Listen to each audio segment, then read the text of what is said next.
İlk əvvəl bu yeni dərsimizi izləyən hər bir kəsi salamlayıram və 1S platformasında hesablaşma mexanizmləri ilə bağlı dərslərimizi davam edirik. Bu bizim artıq ikinci dərsimizdir. Biz birinci dərsimizdə, yəni bundan qabaqki video dərsdə 1S platformasının hesablaşma mexanizmlərinə müəyyən qədər toxunduq. Ümumiyyətlə əmək haqqı hesablaşmasının hesablaşma növlərini, hesablaşma sistemini belə nəzərdən keçirtmişdik. Orada müəyyən qədər hesablaşma formullarını, yəni bu hesablaşma növlərini ətraflı şəkildə analiz etmişdik. Və hətta dərsimizin sonuna yaxın elə bir nəticəyə gəlmişdi ki, hesablaşma formulları, yəni əmək haqqının hesablaşması sistemi çox sadədir. Yəni müəyyən formullarla iş günlərinin sayının, yəni təyin olunması ilə, yəni faktiki misal üçün gəlin açaq, hətta bu bizim əmək haqqı hesablaşma sistemlərindən birini açaq və burada işçinin maaşı, nə bilim, bölünsün ayda planlaşdırılmış iş günlərinin sayına və onu vururduq faktiki iş gününün sayına və akladı, yəni əmək haqqını hesablayırdıq. Və görürdük ki, burada belə baxanda çox sadə formullar idi və biz bu formullar əsasında həmin əmək haqqını hesablaya bilirdik. Lakin bəs belə bir qarşımıza sual da çıxır ki, bəs niyə görə biz dərsin əvvəlində qeyd etmişdik ki, hesablaşma mexanizmi 1S platformasının içərisində ən mürəkkəb, ən çətin bir mexanizmlərdən biridir. Baxmayaraq ki, biz birinci dərsimizdə həm nəzəri baxımından hesablaşma sistemləri, hesablaşma növlərinin və onların formullarına baxırdığımız zaman gördük ki, sadə hesablaşma riyazi əməliyyatlarla hansısa nəticələri əldə etmək olar. Bu səbəbdən də gəlin əmək haqqı hesablaşma sistemini biraz daha ətraflı nəzərdən keçirdək. Yəni keçən dərsimizdəki kimi bu sadə şəkildə üzərindən keçməyək, buradakı müəyyən məqamları, məsələləri, yəni geniş şəkildə analiz edək. Bunun üçün gəlin slaydımızda maaşların vaxt əsaslı premiya hesablama formulu ilə daha yaxından onu nəzərdən keçirdək. Açaq həmin slaydımızı. Biz o zaman müəyyən etmişdik ki, burada, yəni bu sistemdə əmək haqqı, maaşın əmək vaxtlı mükafat sistemində iki fərqli fraksiya, yəni burada hətta nömrələmişik bunları və dərsimizdə də bunları qeyd etdik ki, bundan sonra hesablaşma növü adlandıracaq. Burada birinci fraksiyada işçinin ona təyin olmuş aklad ayda iş günlərinin sayına bölünərək faktiki iş günlərinin sayına vurularaq həmin bu birinci fraksiyanın, yəni hesablaşma növünün məbləği əldə olunur və ikinci aşağıda da mükafat məbləğini hesablayan ayrıca hesablaşma növü, yəni fraksiyası təyin olunmuşdur. Lakin biz qəsdən bir faktı nəzərə almadıq. Yəni əslində onu qeyd etdik, sadəcə olaraq onun üzərində durmamışdıq. Bu da nə idi? Burada biz bir məsələni qeyd etməliyik ki, bu iki formula, yəni bu iki hesablaşma növü sadəcə bir-birindən fərqli hesablaşma növləri deyil. Həm də bunlar qəti, konkret şəklində bir-birindən asılıdırlar. Yəni burada xüsusi bir asıllıq var. Yəni burada mükafat hesablama formulu, bu mükafat hesablaşma növü əmək haqqı məbləğinin bu birinci fraksiyanın hesablanmasının nəticəsindən asılıdır. Hətta ikinci bu fraksiyada əmək haqqı məbləği bu mükafat hesablaşma növünün daxilində, bu ikinci fraksiyada bir operant kimi daxil olur, gördüyünüz kimi. Və bundan biz burada görürük ki, hesablaşma növləri arasında bəzi asıllıqlar ortaya çıxır. Biz mükafat məbləğini hesablamamışdan qabaq əmək haqqı məbləği artıq hesablanmış olmalıdır. Yəni mükafat hesablanana kimi görürük, baxın burada həm də ardıcıllıq müəyyən olunur. Yəni bu mükafat məbləğini hesablamamışdan qabaq bizdə artıq bu aklad, yəni əmək haqqı işçinin maaşı hesablanmış olmalıdır. Yəni əsas bu hesablaşma növü birinci aklada görə olan. Bu artıq hesablanmış olmalıdır. Yoxsa biz burada mükafat məbləğini hesablaya bilməyəcəyik. Çünki hələ ki bizdə bu ilkin fraksiyada qeyd etdiyimiz hesablaşma növündə, yəni aklada görə əmək haqqı bizə hələ məlum deyil. Baxın biz burada, yəni bu sadə hesablaşma növündə, yəni bu sadə formulamızın içərisində yeni bir indi anlayış qeyd edəcək. Baza hesablaşma növündən, yəni əsas hesablaşma növündən müəyyən bir asıllığı görürük və bunu da biz bundan sonra baza asıllığı kimi də, yəni qeyd edəcəyik. Yəni artıq bu kəlməni də, bu termini də bilək bundan sonra ki, bizdə burada baza asıllıq, yəni sadə şəkildə bunu bu cür adlandıraq. Yəni bir hesablaşma növünün digər baza hesablaşma növündən asılılığı ortaya çıxır və bu asılılığı biz indi burada aydın şəkildə görürük. Yəni burada birinci hesablaşma, baza hesablaşma növündən alınan nəticəyə görə biz faizi, yəni bu mükafat məbləği ki, hansı ki faizlə təyin olunur, o faizə vurub bölüb 100-ə həmin bu mükafat məbləği, yəni mükafat premiya hesablaşma növünün bir növ nəticəsini, məbləğini əldə edə bilirik. Yəni burada indi bizdə gördüyünüz kimi sadədir. Ancaq nəzərinizdə olsun ki, burada bizdə başqa fraksiyalar, yəni başqa hesablaşma növləri də ola bilər ki, asıllıq, yəni sadəcə burada iki hesablaşma növünün bir-birindən asılılığı kimi deyil, fərqli hesablaşma növləri burada iştirak eləyə bilər və onlar da necə indi mükafat məbləği bu hesablaşma növündən asılı olaraq hesablanır və öz daxillərində də digər hesablaşma növləri öz içəriliyi olaraq bir-birindən asılı olaraq hesablanıb, yəni nəticələri əldə edilən hesablaşma sistemləri, növləri ortaya çıxa bilər və bir-birinə baxın mürəkkəb belə çox halqalı şəkildə asılılıqlar yarana bilər. Yəni bu heç də indi bizim burada gördüyümüz kimi, yəni sadə, indi hətta bizim indi burada qeyd etdiyimiz hesablaşma forması da sadə olmağına baxmayaraq asıllığı var. Yəni qeyd edib, yəni nəzərinizdə olsun ki, burada başqa bir akladla yanaşı bir hesablaşma növü ola bilərdi ki, bu mükafat məbləği ondan da asılı ola bilərdi və bu mükafat məbləği də onu da gözləməli idi və bu mükafat məbləğinin asılı olduğu həmin hesablaşma növü də hansısa başqa hesablaşma sistemindən və yaxud da növündən asılı olaraq hesablanacaqdır. Və görürük ki, burada həm ardıcıllıq və həm də asıllıq məsələsi, yəni qarşımıza çıxır. Yəni təkcə sadəcə vur, böl, bərabərdir, nəticəni əldə etməkdən ibarət deyil bu maaşların hesablanması mexanizmi. Baxın, bu məsələ də biz, məsəl üçün maaşı hesablayanların və yaxud da proqramçıların, mühasiblərin işini biraz daha da mürəkkəbləşdirir. Yəni bu hesabatı, bu nəticəni əldə etmək üçün, bu məbləğləri əldə etmək, müxtəlif fəaliyyət növləri, yəni hesablaşma növlərinə görə məbləğlərin hesablanması, işçinin maaşının sonda tam hansı şəkildə formalaşması üçün bu cür məsələlər bizim işimizi daha da mürəkkəbləşdirir. Yəni biz burada asıllığı nəzərə almaq üçün əvvəlcə hər bir hesablaşma növünün, istər burada gördüyünüz kimi aklad olsun və yaxud da başqa bir hesablaşma növü də ola bilərdi. İndi bizim bu halımızda bu çox sadə, primitiv bir formuladır, nəzərdən keçirdirik. Mükafat belə olsun. Yəni bu hər bir hesablaşma növünün əsas baza, indi qeyd etdiyimiz kimi bu mükafat üçün baza nə oldu? Baxın, bu aklad hesablaşma növü. Və biz hər bir hesablaşma növü üçün onun baza hesablaşma növlərinin tərkiblərini bilməliyik. Yəni hər bir hesablaşma formulasına, yəni növünə daxil olan başqa hesablaşma növlərinin nəticələrinin cəmini hesablamalıyıq, toplamalıyıq ki, digər bunlardan asılı olan, bazadan asılı olan hesablaşma növləri hesablana bilsin deyə. Yəni görürsüz ki, artıq bizim, yəni qeyd etdiyimiz kimi bundan qabaqki dərsimizdə çox sadə, çox asan bir hesablaşma, yəni sistemi deyil. Yəni formullarımız ki, indi sadə görsənsə də müəyyən məqamlar var. Bu qeyd etdiyimiz kimi asıllıq, ardıcıllıq, yəni indi biz yavaş-yavaş bu haqqda da danışacağıq ki, 1S platformasında keçib, yəni burada bir məsələni də qeyd etdim ki, bu dərsimizdə mütləq şəkildə çalışacağıq ki, artıq platformanın konfiquratorunun özündə biz bu hesablaşma mexanizmlərinə bağlı obyektimizi yaradaq. Yəni sırf bu dərsimizdə nəzərə olmayacaq. Obyekti də yaradaq və hətta qarşımıza da texniki tapşırığımızı qoyacaq ki, bizim bu dərslər müddətində hansı məsələləri həll edəcək. Buna kimi inşallah keçəcək. Yəni qeyd etdiyimiz kimi həmçində bir başqa məqamı da yəni bilməliyik ki, məsələ burasındadır ki, nəticələri cəmləməli olan, yəni hesablaşma növləri özləri də buna oxşar formada, yəni buradakı asıllıq şəklində hesablana bilərlər. Yəni onlar üçün də həmin hesablaşma formulları üçün də əvvəlcədən hesablanmış müəyyən hesablama növlərinin əsas, baza hesablama növlərinin məbləğləri də baxın bu formulaların nəticələrinə daxil olmalıdır. Yəni hər bir indi qeyd etdiyimiz kimi baza hesablaşma növü ki, indi bizdə burada tutaq ki, akladdır. Ola bilər ki, başqa hesablaşma növü olsun.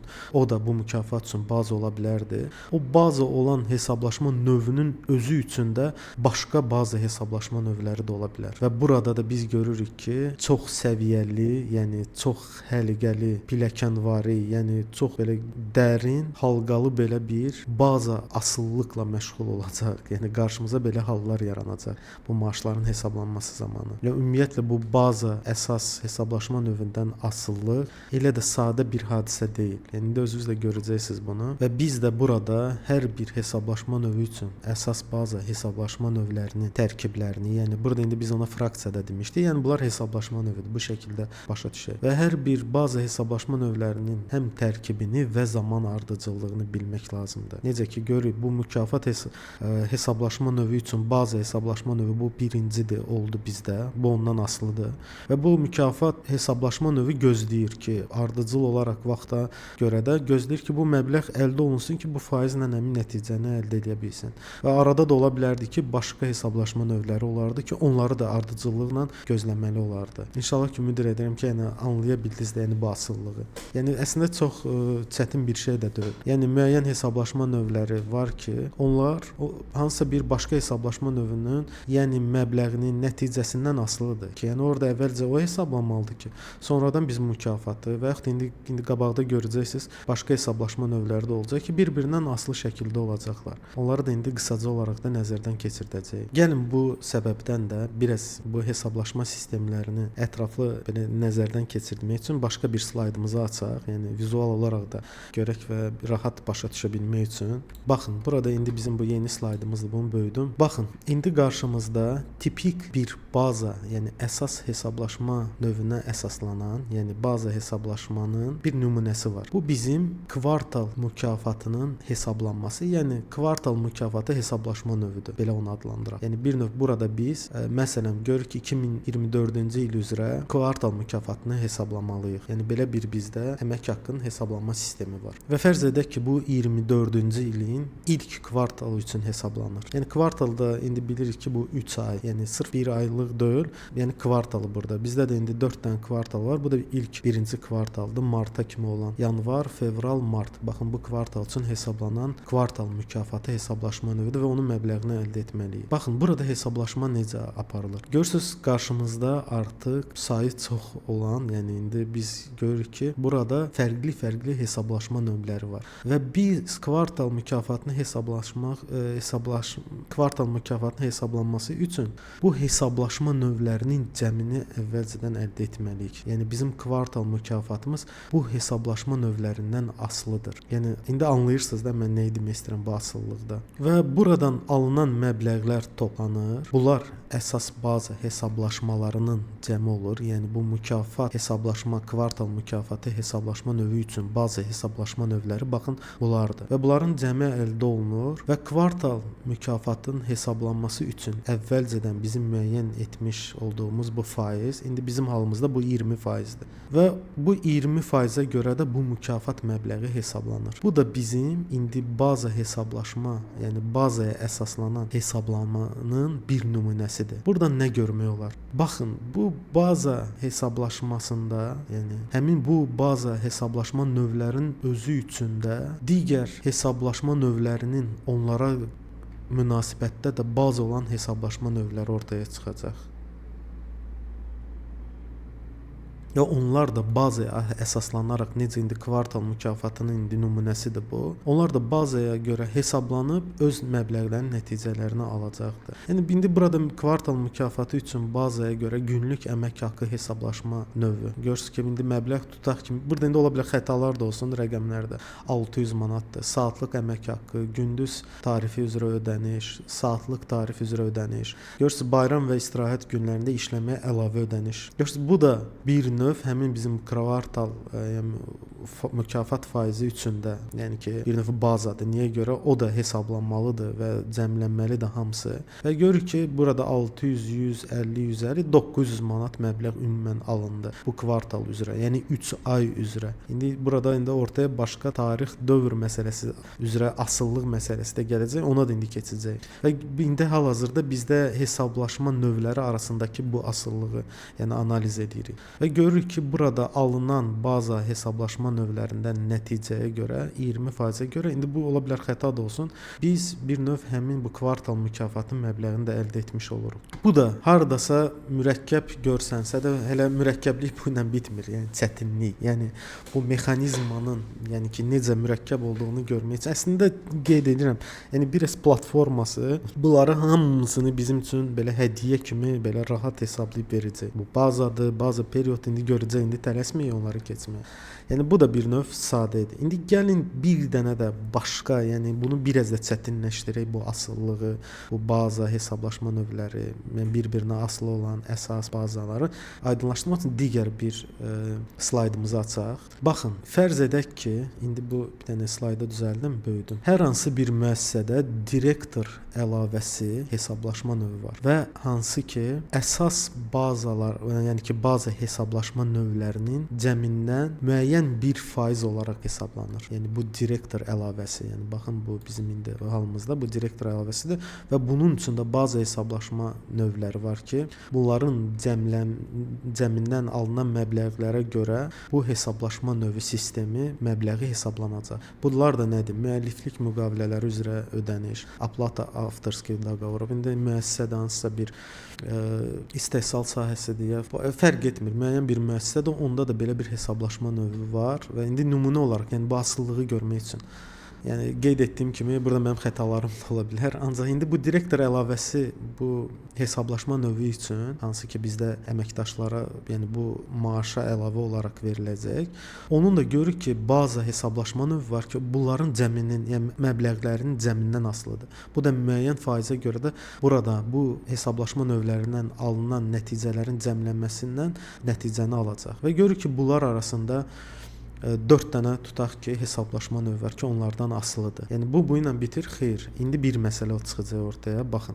Lakin indi görürük bizdə burada, baxın, bir hesablaşma növü var, hansı ki bu direktor əlavəsi hesablaşma növünə görə bazadır. Yəni bunun məbləği hesablanmalıdır. Bu rayon əmsalından da nəticəni əldə etdikdən sonra indi görəcəyik ki, bu rayon əmsalı üçün də baza hesablaşma növləri var. İndi baxın, bu bizim necə biz çox həliqəli olaraq genişlənəcək, açılacaq. Gəlin indi digər slaydımıza, yəni ki dəyişək, fikir verin. Burada indi biz görürük ki, rayon əmsalı hesablaşma növü, rayonlu bu koeffisient üçün də bazı hesablaşma növləri var. Yəni bu özü də bu direktor əlavəsi üçün bazı hesablaşma növü olmaqla yanaşı, yəni ki direktor əlavəsi ondan asılıdır.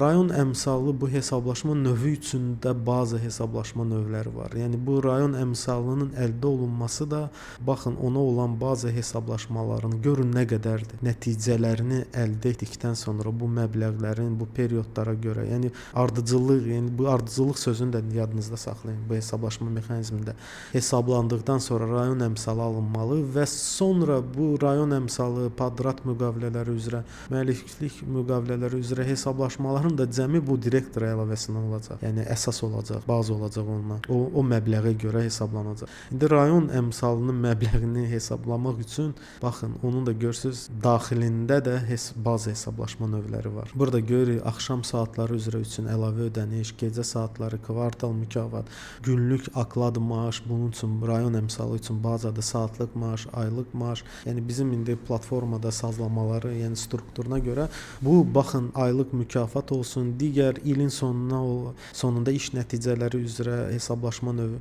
Bütün bu hesablaşma növləri bu rayon əmsalı üçün baza əsas olacaq və o gözləyəcək ki, bunlar hesaplansın. Direktor da gözləyəcək ki, bu içəridə olan, onu, yəni baza olan müəlliflik, padrat, rayon əmsalını belə gözləyəcək. Rayon əmsalı da öz növbəsində gözləyir ki, baxın, bu hesablaşma növlərinə asılı olaraq məbləğlər əldə olunsun, hesaplansın. İndi baxın, bununla iş bitirmi? Yox, əlbəttə. İndi görün. İndi görürük ki, bu rayon əmsalının asılı olduğu bu baza, hansı ki bunlar ona əsaslı bazadır. Onların Bunun içində də elə indi hesablaşma növü var ki, özü də başqa bir hesablaşma növündən, hesablama sistemindən, yəni əmək haqqı hesablaşma növlərindən asılıdır və onları indi gözləməlidir. Gəlin o biri slaydımıza keçək. Yəni baxın indi necə açılacaq bu mövzu. İndi görürük ki, bu rayon əmsalı üçün baza olan aylıq mükafat hesablaşma növünün özü üçün də axşam saatları, günlük maaş, bu digər hesablaşma növləri də buna bazadır. İndi rayon əmsalı elə bunları gözləməklə yanaşı, onun gözlədiyi bu aylıq mükafat hesablaşma növü və yaxud bunların içində o digərlərinin də ola bilər. Yəni mən sizə göstərmək istəyirəm ki, formula əsasdır, sadədir. Bəs niyə görə bu maaşı hesablamaq çətindir? İndi görürsüz ki, yəni necə burada geniş, yəni mürəkkəb, çox halqalı, çox dərəcəli bir asıllıq mövcuddur. Həm ardıcıllıq, həm period baxımından, həm bu hesablaşma növləri baxımından. İndi bunları biz bilməliyik ki, proqramda görəcəksiniz bu necə. Proqram bizə bunu 1 dəqiqənin içində hesablayacaq, misal üçün. Yəni heç bir dənə məlumatları daxil etməli olacaq, sazlamaları düzəltməli olacaq. Yəni göstərmək istəyirəm ki, yəni bunu da bilək ki, yəni biz necə sazlayacaq? Yəni bu asıllıq nədir, baza nədir, baza period nə olacaq? Yəni bunları bilmək üçün baxın, bu indi nəzəri kimi qeyd etdiyimiz, indi ola bilər sizin üçün bu sıxıcı gəlsin dərslər, ancaq bunları mütləq bilməliyik. Keçəcəyik, yəni proqramlaşdıracağıq da, çap hesabat da yaradacaq, çap forması da yaradacaq, sənəd də yaradacaq. Ancaq bunları bilməliyik ki, bizim bu sahəmizdə biz bu maaşları tətbiq etmək üçün 1S platformasının mexanizmasını, yəni necə düzgün şəkildə proqramlaşdırmalı istifadə etməliyik. Yəni sazlamaları gələcəkdə necə edə biləcəyik, yəni dəyişiklikləri necə təyin edəcəyik, hamısını görəcəksiniz. Yəni indi görürük ki, yəni çətinliyimiz elə bitmir. Yəni gəldi aylıq mükafat da özü də. Yəni indi necədir? Burada görürük direktor əlavəsi bu 4 dənə ona baza olan hesablaşma növlərindən asılı idi. Müəlliflik müqaviləsi, padrat müqaviləsi, rayon əmsalı müqaviləsi. Və görürük ki, bu rayon əmsalının özü üçün də baza olan axşam, gecə, kvartal mükafatı, günlük maaş, saatlıq maaş, bu kimi hesablaşma növləri ona baza idi. O bunlardan asılı idi. Və hətta görürük ki, bu rayon əmsalının da asılı olduğu aylıq mükafat hesablaşma növü də özlüyündə digər onun da tabe olduğu, yəni asılı olduğu hesablaşma növləri var ki, onları da gözləyəcək ki, onlar hesablansın. Və iç-içə bu şəkildə və bu bir şey də nəzərinizdə olsun, bu dərinlik 1S-də hesablaşma mexanizmi sonsuzdur. Adətən bu bizim indi halımızda və yaxud da ümumən şirkətlərdə 3, 4, 5 hətta ola bilər ki, biraz da mürəkkəb hesablaşma sistemi olsa maaşlar üçün şirkətdə bu dərinləşə bilər. Ancaq bilin ki, bu sonsuz gedə də bilər. Yəni baxın bu şəkildə. Buna görə də biz bazaya əsaslı, yəni bazadan əsaslı hesablaşma bu növləri, bu asıllıq olan, qarşılıqlı münasibət olan bu mexanizmlərdə işləyən zaman nəzərə almağımızın, yəni ki, nəzərə almalı olduğumuz bir neçə şey var. İlk növbədə bu hər bir hesablaşma növü üçün əsas hesablaşma növlərinin tərkibini bilməliyik. Baxın, bu direktor hesablaşma növüdür. Onun üçün baza hesablaşma növlərinin tərkibi hansıları idi? İndi qayıdaq bundan qabaqki slaydımıza və görürük ki, bu direktor əlavəsi üçün bizim baza hesablaşma növlərimiz bu müəlliflik müqaviləsi üzrə ödəniş, kvadrat müqavilələri üzrə ödəniş, rayon əmsalı və şimal əlavəsi. İndi bu severная надбавка idi. Bilmədim indi rus dilindən necə tərcümə edeyim. Onun tərkibini və burada onun da ona baza olan hesablaşma növlərinin belə tərkiblərini biz bilməliyik. Baxın, indi keçsək görürük ki, bu rayon əmsalı hesablaşma növünün özü üçün də bunun üçün baza hesablaşma növlərinin tərkibi var. Və hətta iş burada bitmir. İndi mən birini göstərirəm. Yəni bir çox geniş ola bilər, halqavari, yəni çox səviyyəli, çox dərəcəli ola bilər. Və keçsək digər slaydımıza və görürük ki, bu rayon əmsalına olan baza hesablaşma növü əsas aylıq mükafat kimə baza idi, əsas idi bunun üçün. Ancaq bunun özü üçün də baza hesablaşma növlərinin tərkibi var. Baxın, bu tərkibləri ilk əvvəl bilməliyik. Yəni bu növlər baxın bu şəkildə hesablanır hesablaşma növlərinə görə. Və burada ikinci bizə vacib olan məsələ də, yəni onu bilməliyik. Yəni proqrama indi onu biz göstərəcəyik. Yəni proqram özü bunları avtomat hesablayacaq. Yəni görürsüz ki, yəni biz 1S-də bunu sadə şəkildə yığım registrindən istifadə edərək, məlumat registrlərindən, adi sənədlərlə, adi belə kodla bunu etməyimiz dəhşət dərəcə çətin ola bilərdi. Yəni o da mümkündür. Yəni bu çox belə mürəkkəbdir ki, bu bizə 1S indi görəcəksiniz ki, necə hədiyyə olaraq bizə rahatçılıq üçün bizə mexanizm verib 1S platformasına. Baxın, onu da biz öyrənəcəyik. Bu maaşları hesablamaq üçün də. Və ikinci ki, biz nəyi bilməliyik bu hesablama zamanı? Bu hesablaşma növlərinin zaman ardıcıllığını bilmək lazımdır. İndi biz burada görürük ki, müəllif bu direktor əlavəsi, yəni bunun hesablamaq üçün bu diyanı belə bu hesablana bilməyəcək.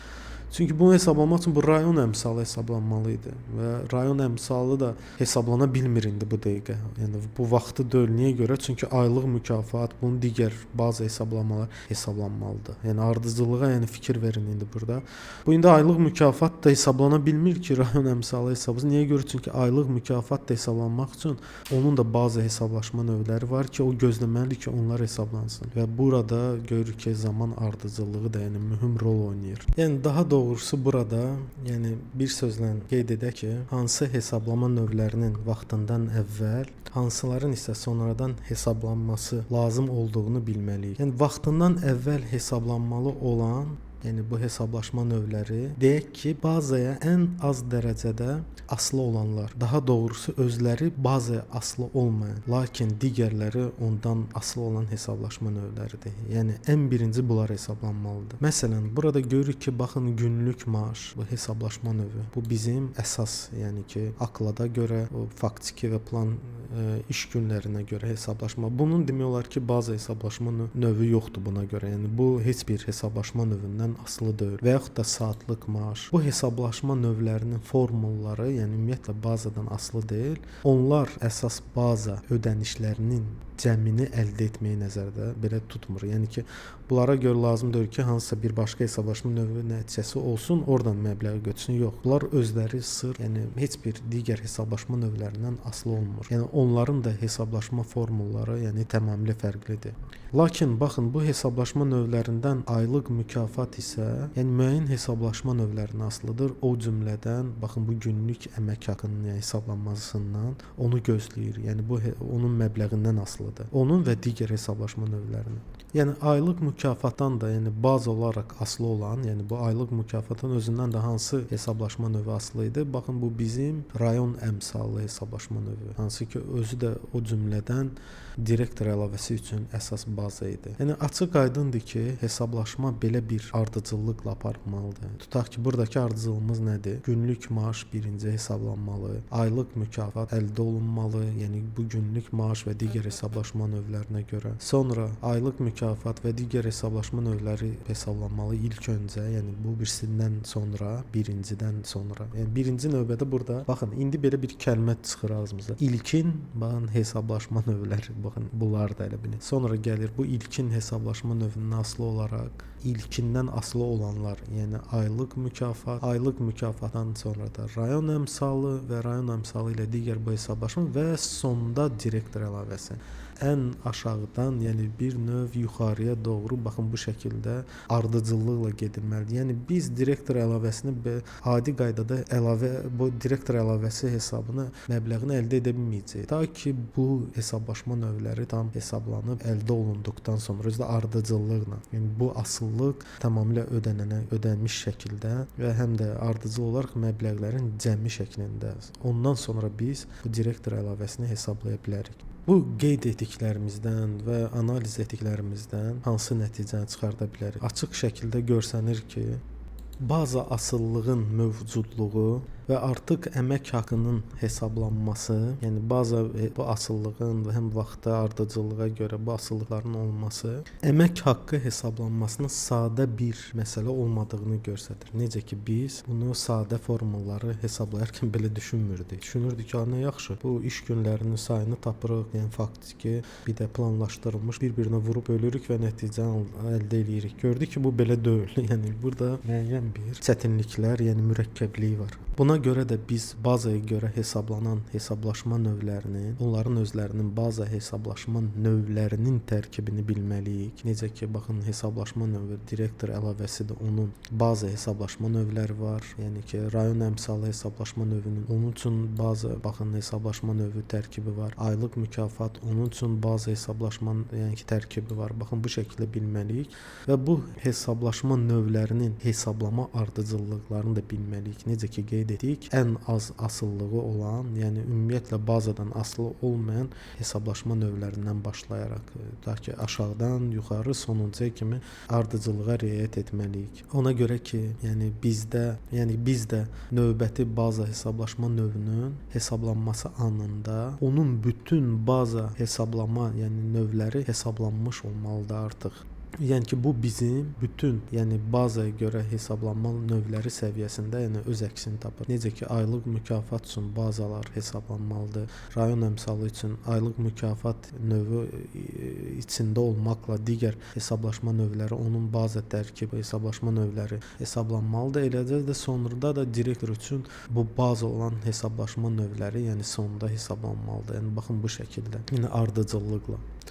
Baxın, yəni iş, yəni burada da bu cür, yəni bu da sadə deyildi. Ancaq bunu indi biz sadələşdirdik. Ancaq məsələ burada da bitmir. Burada da başqa bir, yəni məsələni də qeyd etmək istəyərdim. Yəni hesablaşma növlərində olan bu asıllıq, yəni bu görürsüz fərqli hesablaşma növüdür və onlar aydınlaşdırdıq ki, onlar arasında qarşılıqlı asıllıq var. Biri-birinin, yəni asılıdır onun əldə olunacağı nəticədən, məbləğdən. Yəni iş bu ilə bitmir. Yəni ki, hesablaşma növlərinin asıllığı bu sadəcə, yəni baza hesablaşma növlərinin asıllığı ilə kifayətlənmir. Yəni qeyd edə bilər ki, bu ilə kifayətlənir, yəni bitib buradan. Yəni ki, xeyr, hesablaşma, yəni ki, növlərində başqa asıllıq növü də mövcuddur. Hansı ki, o elə hesablaşma növlərində də yəni ortaya çıxır. Yəni hesablaşma növlərini ki, hansı ki, əvvəlki slaydlarımızda biz analiz etmişdik. Həmin bu hesablaşma formulları növləri vaxta, yəni ki, bağlıdırlar. Yəni onlar vaxtdan asılıdırlar. Gəlin, hətta digər bundan qabaqki slaydlarımızdan birini açaq.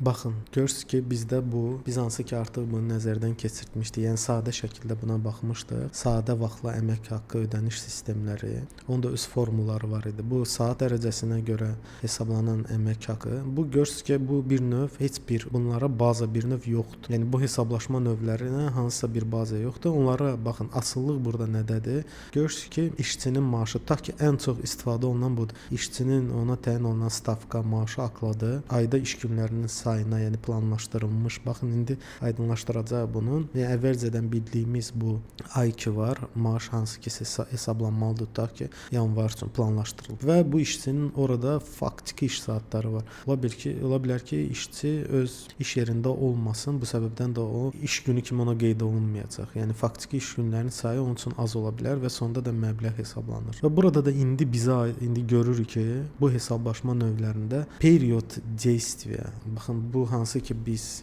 hətta gəlin konfiguratora da açaq. Bu hesablan vid расчетов obyektini yaratdığımız zaman görmüşdük ki, зависит от периода действия və yaxud da использует период действия. Yəni ki, bu əmək fəaliyyəti dövrü, iş dövrü, yəni ki, fəaliyyət dövrü bir növ. Yəni bunu bu şəkildə də yəni başa düşə bilərik. Və burada indi bu period действияdan fəaliyyət dövrü, yəni ki, tarixinə bağlı ikinci asıllıq ortaya çıxır. Yəni necə ki, baza bir hesablaşma növü digər hesablaşma növündən asılı idisə, indi bizim bu halımızda, yəni bu sistemə görə ikinci bir asıllıq, yəni vaxtdan asıllıq ortaya çıxır. Gəlin xatırlayaq, yəni ki, bu bizim qeyd etdiyimiz kimi bu hesablaşma növlərinin nümunə olaraq olan formullarını qeyd etmişdik. Bu gün üzrə aklad, məsəl üçün aylıq akladı götürə bilərik misal olaraq. İndi bir daha bu hesablaşma formulunu, yəni bu hesablaşma növünün formulasını nəzərdən keçirdək. Burada görürük ki, işçinin əvvəlcədən təyin edilmiş akladı, yəni ki, stavkası, maaşı hesablanacaq ayın iş günlərinin sayına bölünür. Yəni ki, bu iş planlaşdırılmış iş günləri sayılır. Baxın, bu artıq yəni qeyd etmişik bunu, planlaşdırılmış iş günləri. Və sonra bu rəqəm də əməkdaş tərəfindən faktiki iş günlərinə vurulur olur və qeyd etdiyimiz kimi bu əmək haqqı məbləği əldə olunur bu hesablaşma növünə görə. Yəni burada gördüyünüz kimi bu formulada plan və faktiki iş günlərinin sayı mövcuddur və bu da bu hesablaşma növünü vaxtdan asılı edir. Yəni bu konkret,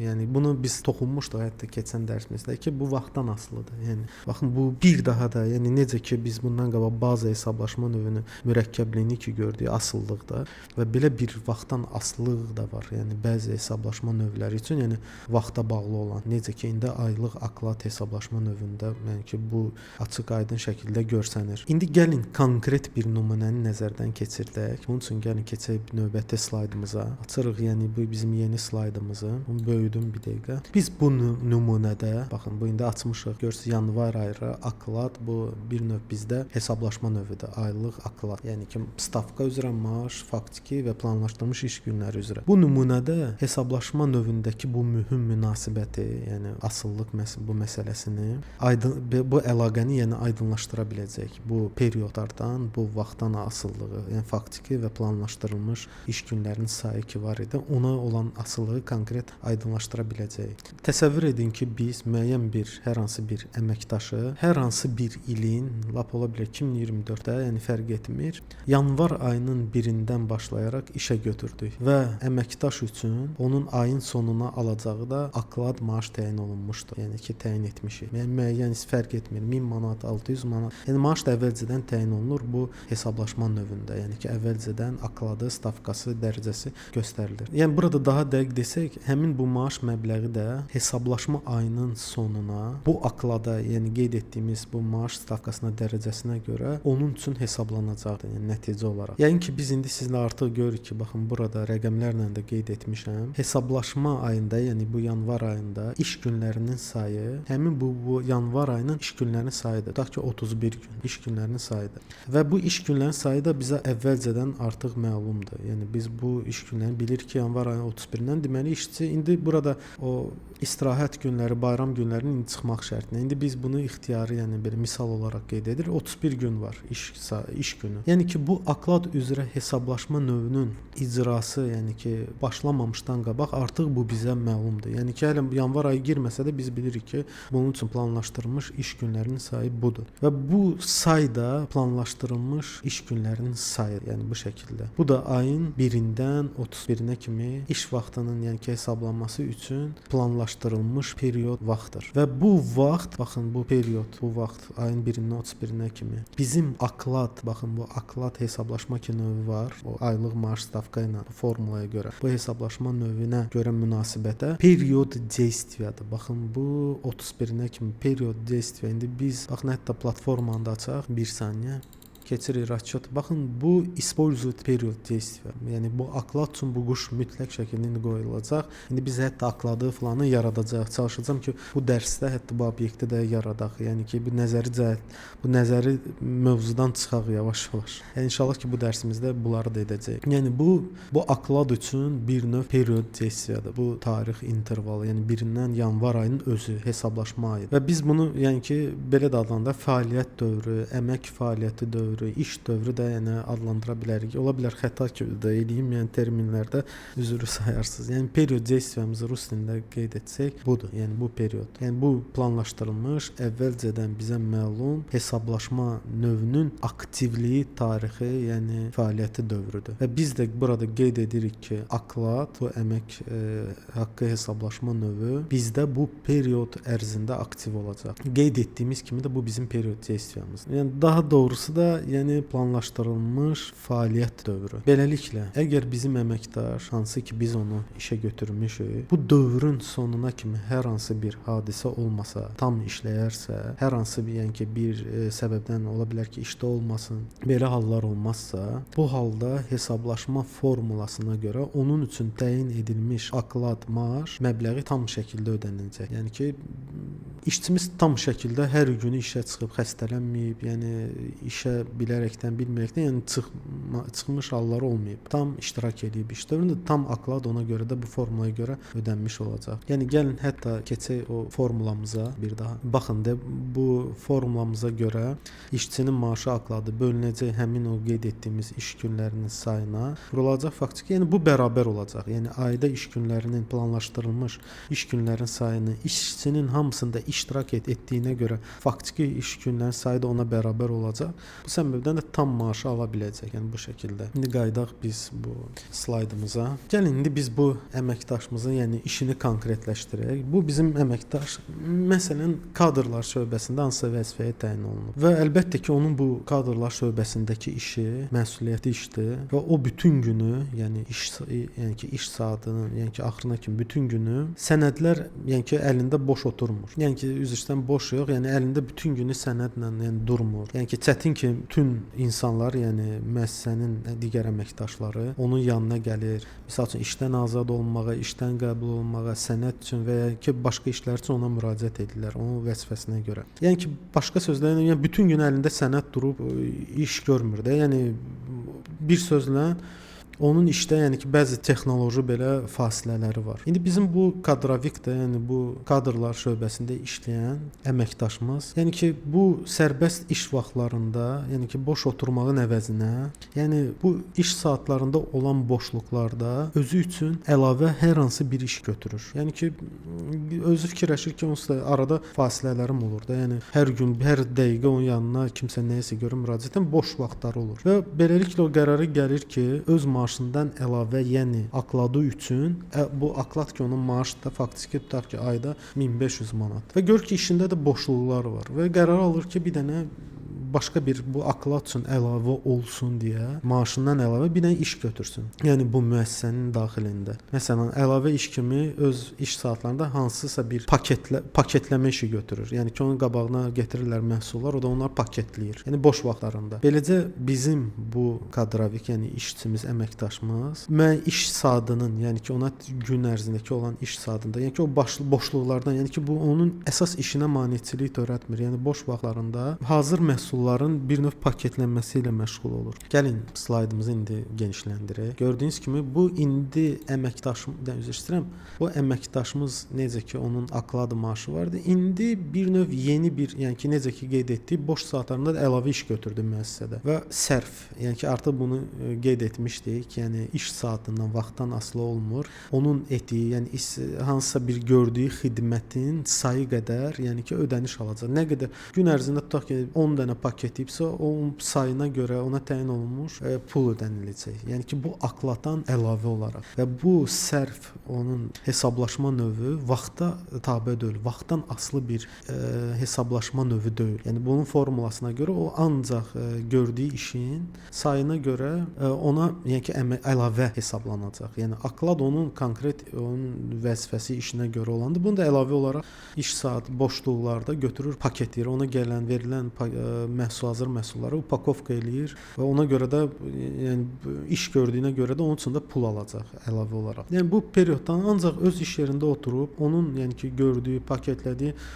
mükafatların sayından da məbləği asılı olacaq və beləcə də bu hesablaşma növü, yəni ki bu indi sərf hansı ki indi qeyd edirik, heç bir halda hesablaşma, yəni ki dövrünün sonunda alacağı okladın ölçüsünə təsir edə bilməz. Yəni ki bu oklada, yəni ki o bu işi görür haçan boş vaxtında. Yəni ki gəldi yola saldı. Əsas vəzifə işini görür və sadəcə olaraq boş vaxtlarında, yəni yaranan fasilələrdə bu əlavə işi görür. Bu səbəbdən də bu sərf bu hesablaşma növü bu hesablaşma növünə heç bir halda təsir edə bilməyəcək. Çünki indi tutaq ki bu əlində paketlə nəsə iş görür. Kimsə məsəl üçün əməkdaş gəldi, o duracaq, yəni paketi atacaq qırağa, gedəcək öz əsas işini bu oklada görə, yəni ümumiyyətlə öz əsas vəzifəsini icra edəcək onsuz da. Yəni yola saldı, boşluq yarandı, keçib oturub öz paketləmə işini davam etdirəcək. Yəni bu belə ixtiyarı belə təsəvvür edir ki, yəni belə bir haldır da. Yəni ki burdan da belə nəticəyə gəldik ki, iş növləri, yəni hesablaşma növləri, iş növləri hansı ki, iş yerinin özündə də icra edilir və sərf olunacaq iş vaxtından da asılı olmayan heç bir halda hesablaşma formulasına əsasən vaxta bağlı olan əsas, baxın, bu oklad hesablaşma növünə təsir etməyəcək. Yəni boş vaxtlarında, yəni fasilədə eləyəcək. Yəni əsas işin icrasını onsuz da davam eləyir. Yəni paketi tullayıb qırağa gedib öz əsas vəzifəsini icra eləyəcək. Sənədə hazırlayacaq, müraciət olunsa müraciətə cavab verəcək. Bekarçılıqda bir növ bu əlavə işini görəcək. Gəlin burada biz, yəni bizim bu yaratdığımız, yəni bu təsəvvür etdiyimiz bu əməkdaşımız, yəni onunla bağlı əlaqəli vəziyyəti daha dəqiq konkretləşdirək. Beləliklə biz, yəni qeyd etdik ki, hesablaşma növləri hansılar ki, vaxtdan asılı deyillər. Necə ki, indi bu sərf hesablaşma növü, yəni ki, o ancaq onun göstərdiyi xidmətə görə, yəni istehsal etdiyi tutaq ki, məhsula görə və yaxud da bizim indi bu halda o paketləyir, yəni bir xidmət göstərir. Yəni bunlar vaxtdan asılı deyillər və hansı ki, əməkdaşa burada öz iş yerində bu işləri edir, yəni bu okladla, yəni ki, öz faktiki iş yerində bunu edir, öz əsas iş saatının daxilində və prosta sadəcə olaraq öz vəzifəsini, yəni işini görür, yəni qaçırmır, yəni digər paketi istənilən halda əlindən qoyur qırağa. Yəni ola bilər bu dəfə işi çox olacaq, bir dənə heç paketə upakovka eləyə bilməyəcək. Yəni ki, buna görə də yəni çox az iş görə biləcək. Yəni ki, bu işinə oklada aidiyyəti bir növ olmur. Yəni ki, bu hesablaşma növü bu biri hesablaşma növünə qarışmır. Çünki burada əsas hesablaşma növü bizim bu halımızda okladdır və burada da o prioritetlidir. Yəni o prioritet, üstünlük dərəcəsi bu okladın üzərindədir. Və artıq bu kəlməni də, yəni prioritet anlayışını da bilin. Bu da bizə lazım olacaq bu maaşların hesablanması ilə qarşılaşdığımız zaman. Bu prioritetin də bir sazlanma kimi mühüm, yəni kodumuzda da indi bu qabağa getməyim, yəni bilin ki, burada prioritet söhbəti də var. İndi yaxşı, gəlin növbəti halımıza baxaq.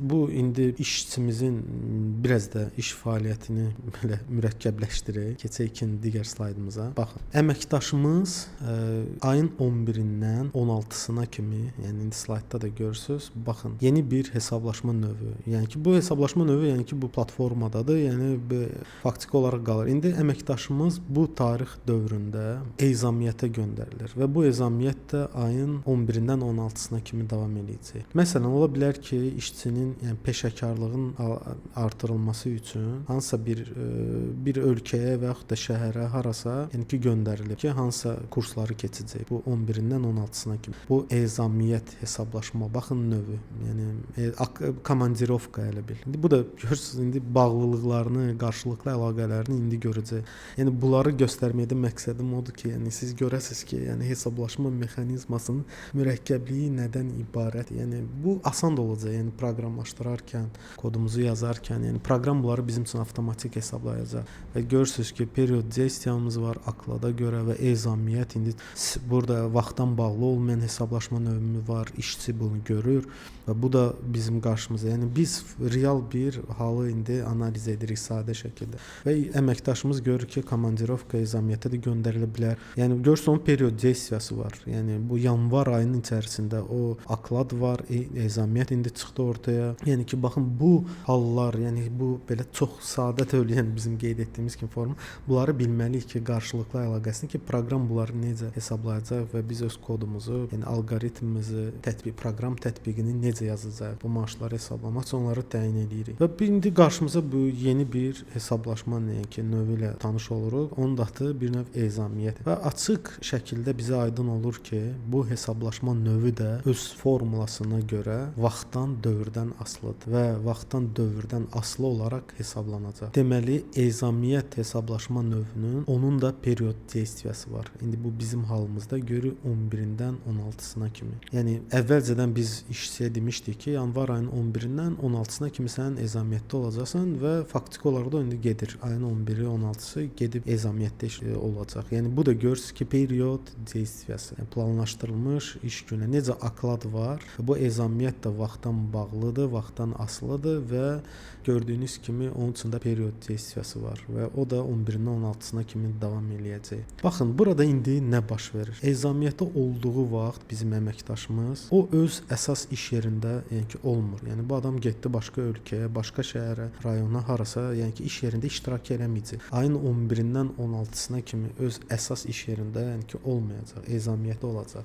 Və baxın, həmin bu əməkdaşımız da bu dövr ərzində, yəni ki, bu dövr ərzində öz əsas vəzifələrini də icra eləmir. Yəni ki, iş yerində deyil, yəni öz əsas iş vəzifəsini də görmür. Və bizə indi vacib, yəni ki, deyil ki, yəni ki, biz məcbur deyilik ki, onun bu işdə iştirak etməməyi, bu dövr ərzində əsas iş yerində iştirak etməməyi hansısa, yəni ki, indi qeyd etdiyimiz kimi də ezamiyyət, yəni mühüm nəzərə alınacaq bir səbəbdən belə olsa, belə halda məntiqi baxımından da müəssisə həmin bu dövrə görə, yəni ayın 11-dən 16-sına görə həmin işçiyə oklad üzrə, yəni bu oklad hesablaşma növü üzrə əmək haqqını hesablama borcunda deyil. Yəni buna görə bu adam öz əsas bu oklad, yəni qeyd etdiyimiz kimi onun periodizasiyası var. Bu adam bu dövrdə işdə olmayacaq. Ezamiyyətdə digər kurs nəsə öyrənmək üçün öz iş təcrübəsini artırmaq və yaxud da kurslara gedib. Yəni bu dövrə görə ona əmək haqqı üçün baxın oklada görə şirkət ona bu günləri hesablamayacaq. Çünki əməkdaş öz əsas vəzifəsini görməyib, iş yerində olmayıb. Müəssisə həmin əməkdaşa baxın, bu ezamiyyət, bu hesablaşma növünə görə məbləği hesablamalıdır. Ayın 11-dən 16-sına kimi. Oklada görə eləyə bilməz, çünki iş yerində deyil. Okladın təyinatı tam başqadır, yəni hesablaşma növü olaraq. Yəni ki, bu ezamiyyətə görə ona hesablanmalıdır, nəsə hesablanacaqsa. Baxın, bu başqa hesablaşma növüdür. Bunun formulasına görə ona maaş hesablanacaq, təyin olunacaq və müəssisə əməkdaşa həmin bu ezamiyyət dövrünə görə əmək haqqında qeyd etdiyimiz kimi hesablayacaq. Oklad hesablaşma növünə görə heç kim ona əmək haqqını hesablaya bilməyəcək. Hətta proqramda indi görürsüz ki, yəni bu proqramımızın sazlamaları olacaq. Yəni bu ezamiyyət, oklad, bu hesablaşma növlərini biz yaradacağıq. Yəni inşallah görəcəksiniz. Yəni hər iki tələsməyə, yəni bu nəzəri növləri ucu qurtarmağa doğru gedirik. Yəni keçəcək platformada öz, yəni ki, bu hesablamaları aparmaq üçün proqram tətbiqini yazmağa, avtomatlaşdırmağa. Yəni biz burada nə görürük? Bu dövrün axınında period dövrü, yəni period действия, fəaliyyət iş dövrü axınında bu dövr dəyişikliyə uğrayır. Ayın 11-dən 16-sına kimi oklad hesablaşma növü işləmir. Baxın, bu dövr ərzində. Yəni ki, dəyişikliyə uğradı. Çünki əməkdaş öz iş yerində artıq yoxdur. Əməkdaş ezamiyyətə gedib. Yəni ki, ayın 11-dən 16-sına kimi bu oklad hesablanmır. Başa, yəni ki, o okladın hərəkəti durur. Действиясы, necə ki fəaliyyəti durur. Baxın, bu period действиянın baxın qırıldı burada. Baxın, oklad hesablaşma növünə bu cür təsiri, yəni onun bu tarixi, bu aralığı qırılmasına bu cür təsiri ezamiyyət hesablaşma növü eləyir. Başqa sözlə desək, ezamiyyət hesablaşma növünün burada yaranması, olması oklad hesablaşma növünün dövrünü qırır. Yəni ezamiyyət bizdə oklad hesablaşma növünün bu intervalını bir növ qopardır, çıxardır, yox eləyir. 11-dən 16-sına kimi okladın period, yəni faktiki elə deməyək, bu fəaliyyət dövründə bir növ dəyişiklik olur. Və burada indi gördüyünüz kimi baxın, bu oklad hesablaşma növünün fəaliyyət dövrü, period registrasiyası artıq bir tam dövr deyil. Gəlin belə bir markeri götürək. Bu belə bir tam dövr deyil. İki hissədən ibarət olur. Birinci baxın, iki hissəyə bölür. Bir bu aralıq, bir də indi fikir verin, baxın bu aralıq. Bu aralığa isə bu gəlib ezamiyyət daxil oldu. Bizim okladımızın, yəni period действиясından bu tarixi, yəni qoparmış oldu. Yəni bu oklad üçün bu artıq yox. Burada birinci hissə ayın 1-dən 10-una kimi, ikinci hissə isə ayın 17-sindən 31-nə kimi okladın, yəni period действиялары var. Bu 11-dən 16-sına kimi isə yəni boşluqdur, yəni ezamiyyətədir. Yəni bu okladı bir növ iki hissəyə bölündü. Bu hissə isə qoparıldı, bu tarix aralığı. Yəni ki, burada artıq ayın 17-sindən sonra əməkdaşımız ezamiyyəti bitib, qayıdıb. 17-sinə 31-dən kimi oklad, yəni ki, bu period действиясы davam edir. Baxın bu şəkildə. Görürsüz ki, necə mürəkkəblik var. Yəni asıllıq, yəni ki, burada hesablaşma növlərinin bir-birinə necə təsir edirlər. Yəni biz hətta bundan qabaq baza, yəni ki, asıllığını nəzərdən keçirdik və hətta indi başqa bir münasibəti, başqa bir asıllığı görürük. Bu period asıllığı zamanı hansı hallar baş verir? Yəni burada əsas bizdə gördüyünüz kimi bu oklad nədən asılı idi? Period действиядан və period действиясında da görürük ki, dəyişikliklərə uğrayır.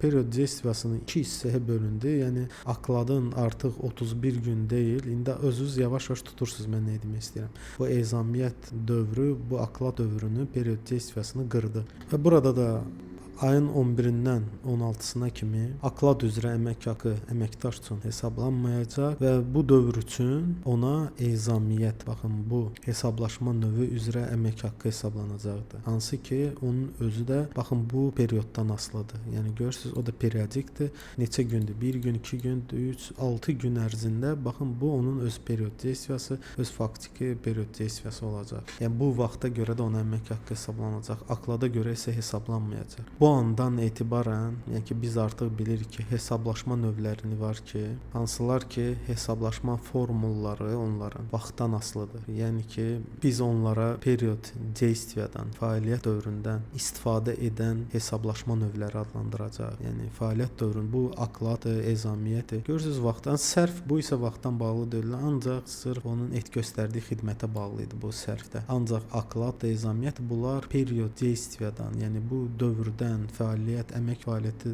iş fəaliyyəti dövründən istifadə edən hesablaşma növləridir və vaxtdan asılıdır. Gördüyünüz kimi 1-dən 10-na kimi aklad hesablanır. Bu vaxta asılıdır və bu vaxtda əməkdaş öz iş yerində olmayıb, ezamiyyətdə olub. Ezamiyyətə görə hesablanacaq onun maaşı və 17-sindən sonra yenidən öz iş yerinə qayıdır. Yəni bu vaxtda, yəni ki bu aklad bu vaxtdan, perioddan asılıdır. Yəni ki onların bu malik olduqları planlaşdırılmış bu biz əvvəlcədən necə qeyd etdik? Bunlar bizə əvvəlcədən artıq müəyyəndir period. Onların bu malik olduqları, yəni bu hesablaşma növlərinin planlaşdırılmış period действияya əsasında onların hesablaşma formalarında istifadə edilən günlərin tarixi, sayı hesablanacaq. Yəni ki bu günlərin sayına görə, yəni period действияya görə hesablanacaq. Beləliklə bizdə bu halımızda aklad hesablaşma növü və ezamiyyət hesablaşma növü fəaliyyət dövrünü istifadə edirlər. Onlar onun planlaşdırılmış iş vaxtlarının sayının əldə olunmasında istifadə edirlər. Yəni əvvəlcədən bu,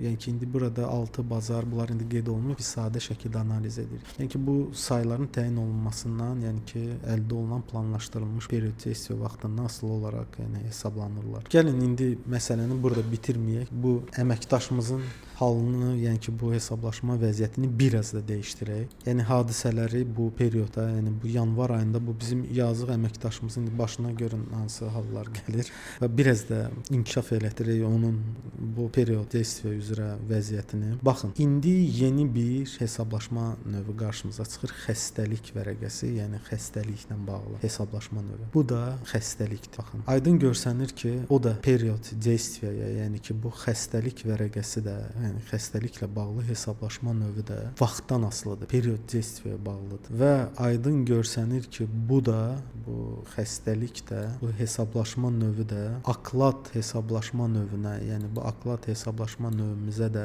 təsir göstərir. Necə ki bunu ezamiyyət hesablaşma növü edirdi, baxın bu period ərzində. Bu da xəstəlik də eyni qaydada bu aklad hesablaşma növünə, baxın bu onun period действиясına təsir eləyəcək, baxın bu. Yəni ki bu xəstəlik hesablaşma növünün hərəkəti vaxtı da ayın 23-dən, yəni başlayaraq 26-sına kimi akladı yenə qırır, qopardır onun vaxt periodunu. Kəsir, hissəyə bölür. İndi görürsüz də bizim bu yazıq aklad, yəni ki maaş hesablaşma növümüz artıq 3 hissəyə bölündü. Birinci bu ezamiyyət onu qırdı buradan 11-dən 16-sına kimi. İndi də yazıq xəstələndi əməkdaşımız və işində iştirak eləmədi. İndi yenə də qırdı onu. İndi nə baş verdi? Burada bizim akladımız, yəni bu aklad əmək haqqı hesablaşma növümüz 1, 2 və 3 hissəyə bölünmüş oldu. İndi 28-dən də sağaldı, 27-sindən üzr istəyirəm, sağaldı gəldi işə. 3-4 gün bu adam, yəni yenə də indi görürsüz də, yəni bu adi bir dənə akladın hesablanmağı,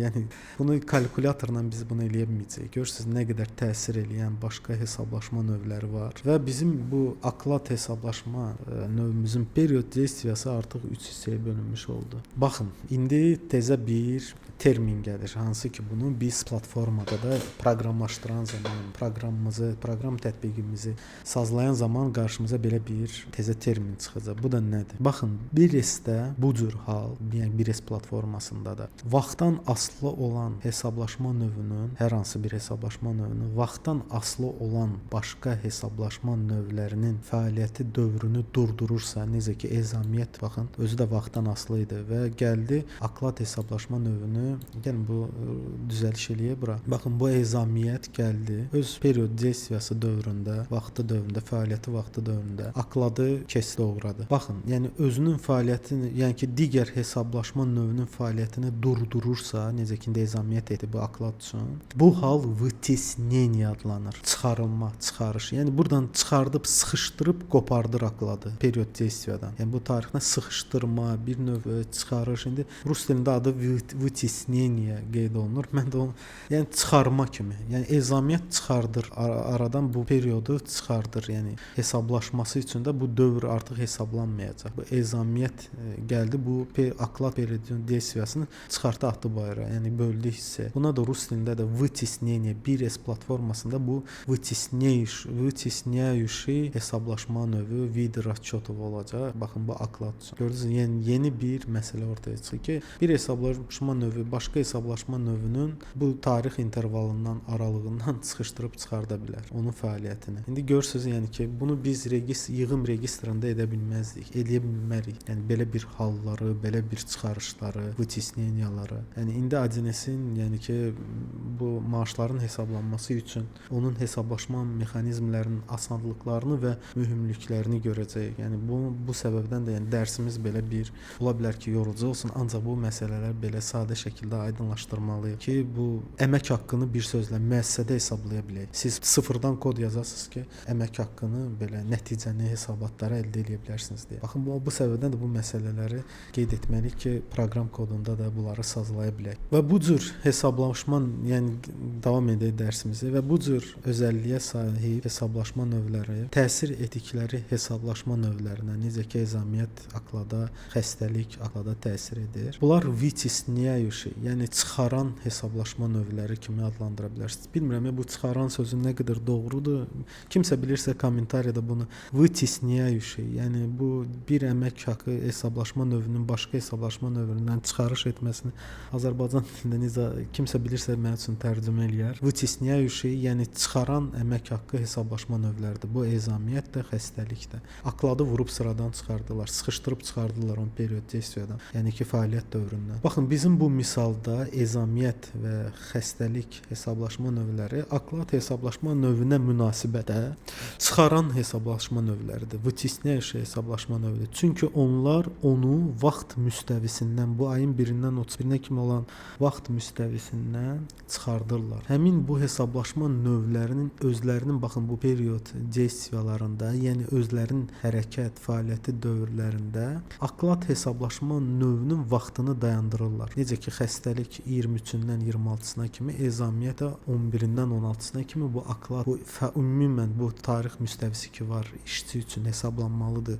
iş saatları, vaxt, məbləğ. Bunlar bunu sıradan çıxardırlar. Baxın, bu hesablaşma növlərində də ikinci mühüm əlaqə qarşılıqlı gördüyünüz kimi bu qarşılıqlı münasibəti. Bunu period действия iş dövrü qarşılıqlı əlaqəsi də adlandıra bilərik. Bu period действияның bu hesablaşma növlərinə görə qarşılıqlı əlaqəsidir. Qarşılıqlı bir növ münasibətləridir. Daha qısa desək, çıxarma, yəni вытеснение də adlandıra bilərik. Bir hesablaşma növü digər hesablaşma növü bu tarix müstəvisindən onu sıxışdırıb çıxardır, atır bayıra. Yəni ki, bu ezamiyyət öz fəaliyyəti dövründə, yəni ki, ezamiyyət elə bir hesablaşma növüdür ki, özü işləyən zaman digərlərini o periodda varsa hamısını sıxışdırıb tullayır bayıra. Eləcə də xəstəlik, digər hesablaşma növlərini, yəni burada bizim halımızda akladı, sıxışdırıb atdı bayıra. İndi gəlin, yəni bitirmək istəyirəm, ancaq burada yenə də bir vəziyyət yarana bilər. Onu da nüansı məsələni qeyd edək. İndi daha maraqlı bir dənə, bu əməkdaşımızla indi daha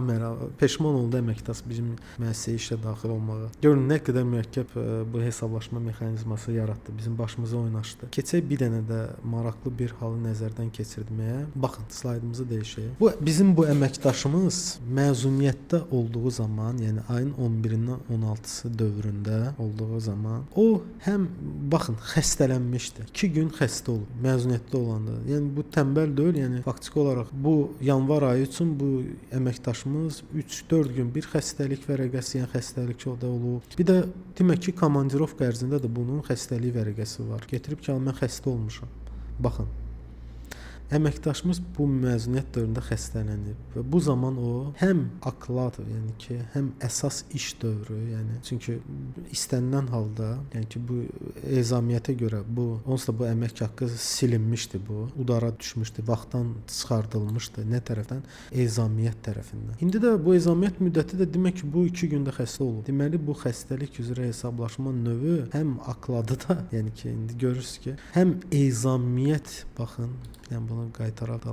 Bu həm də ki akladla bərabər ezamiyyətin də baxın bu qırıb çıxardıb. Yəni ki, ezamiyyəti də vurub sındırıb. Yəni deyib ki, ezamiyyət necə ki özü akladı vurub sıradan çıxartmışdısa bu dövrdə, period действияda. Ezamiyyətlə iş bitmədi. Xəstəlik ezamiyyətin özünü də yəni sıradan vaxtını çıxartdı. Yəni bunun üçün bu ezamiyyət də artıq 2 hissəyə bölündü, tam olmadı. Deməli burada xəstəlik вытесняющий, yəni çıxaran rolunu həm ezamiyyətə qarşı, həm də aklada da qarşı olmuş oldu.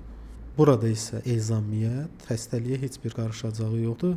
Ezamiyyət özü ancaq aklada qarşı münasibətə çıxarış edir. Ezamiyyət sadəcə aklada. Xəstəlik isə həm ezamiyyəti yox elədi, xəstəlik, yəni ezamiyyət iş dövrü. Faktiki məlumdur ki, artıq aklad onsuz da ezamiyyət tərəfindən sıxışdırıb. Yəni xəstəlik həm ezamiyyəti çıxarda bilər sıradan, həm də ki faktiki iş günlərində. Yəni ki, onun baxın belə bir özəlliyi çıxdı ortaya. Yəni qarşımıza belə halda ola bilər. Yəni asan yəni buradan görürük ki, yəni bu işləməyib də fakt bu. Yəni danışırıq indi terminləri istifadə edirik. Yəni bu aklad onsuz da ezamiyyətdə olub iş yerində olmayıb. Ezamiyyətdə də olduğu zaman bu əsas hesablaşma növünü sıradan çıxardı. Ezamiyyətdə də olduğu vaxtda bu xəstə olub. Xəstəlik də hesablaşma növü də bu xəstəlik vərəqəsi də onun baxın bu yəni ki ezamiyyətini də natamam etdi, 2 hissəyə bölmüş oldu. Burada hesablaşma növü, ezamiyyət hesablaşma növü.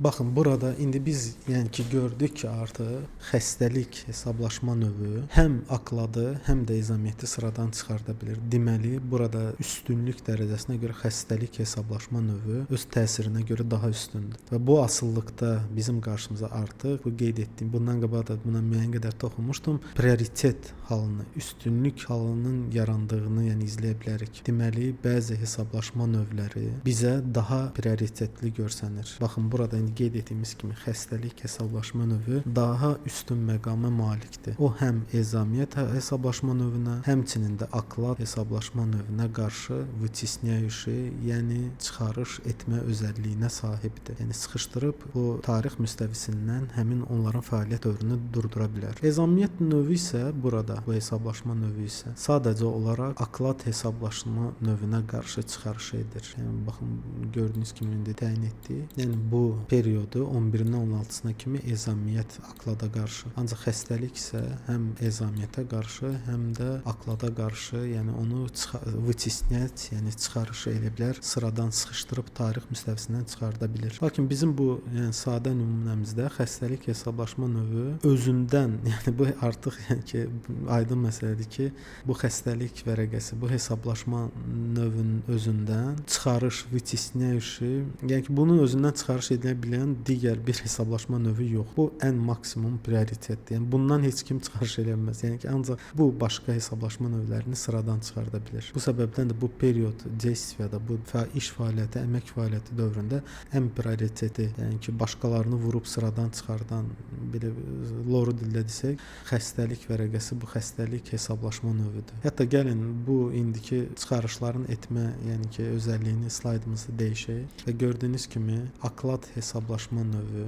burada artıq 3 hissəyə bölünür. Birinci bu, 1-dən 10-na kimi, 17-sinə 22-sinə kimi və 27-sinə 31-nə kimi. Bizim ezamiyyətimiz də o cümlədən xəstəlik hesablaşma növünün təsiri ilə 11-dən 12-sinə kimi və 15-dən 16-sına kimi. Yəni o özü də, yəni ki tam ezamiyyətin də vaxtı ona hesablanmayacaq. Burada da həmçinin xəstəlik, yəni ki bu hesablaşma növü digər bu hesablaşma növlərini öz fəaliyyəti dövründə, özünün davamiyyəti etdiyi dövrdə digər hesablaşma növü bu dövrə görə müstəvidən çıxardır. Və aydındır ki, hesablaşma dövrünün sonunda, yəni ki yanvar ayı üçün biz əmək haqqının tutaq ki hesablaşmasına keçirik və o zaman ki indi biz əmək haqqını hesablayacağıq. Bizə indi lazımdır ki nəzərə alaq ki, aklad maaş bütün fəaliyyət, yəni ki dövrü üzrə deyil, period действия üzrə deyil. Ancaq bu işin görüldüyü, yəni bu 3 intervala, yəni o ki bölünüb bizim indi aklad hesablaşma növümüz, bu 3 intervala aralığa görə hesablanacaq. Birindən 10-u, 17-sindən 22-si, 27-sindən 31. Siz baxın, bu şəkildəki aralıqları tutub iş saatlarını hesablamaq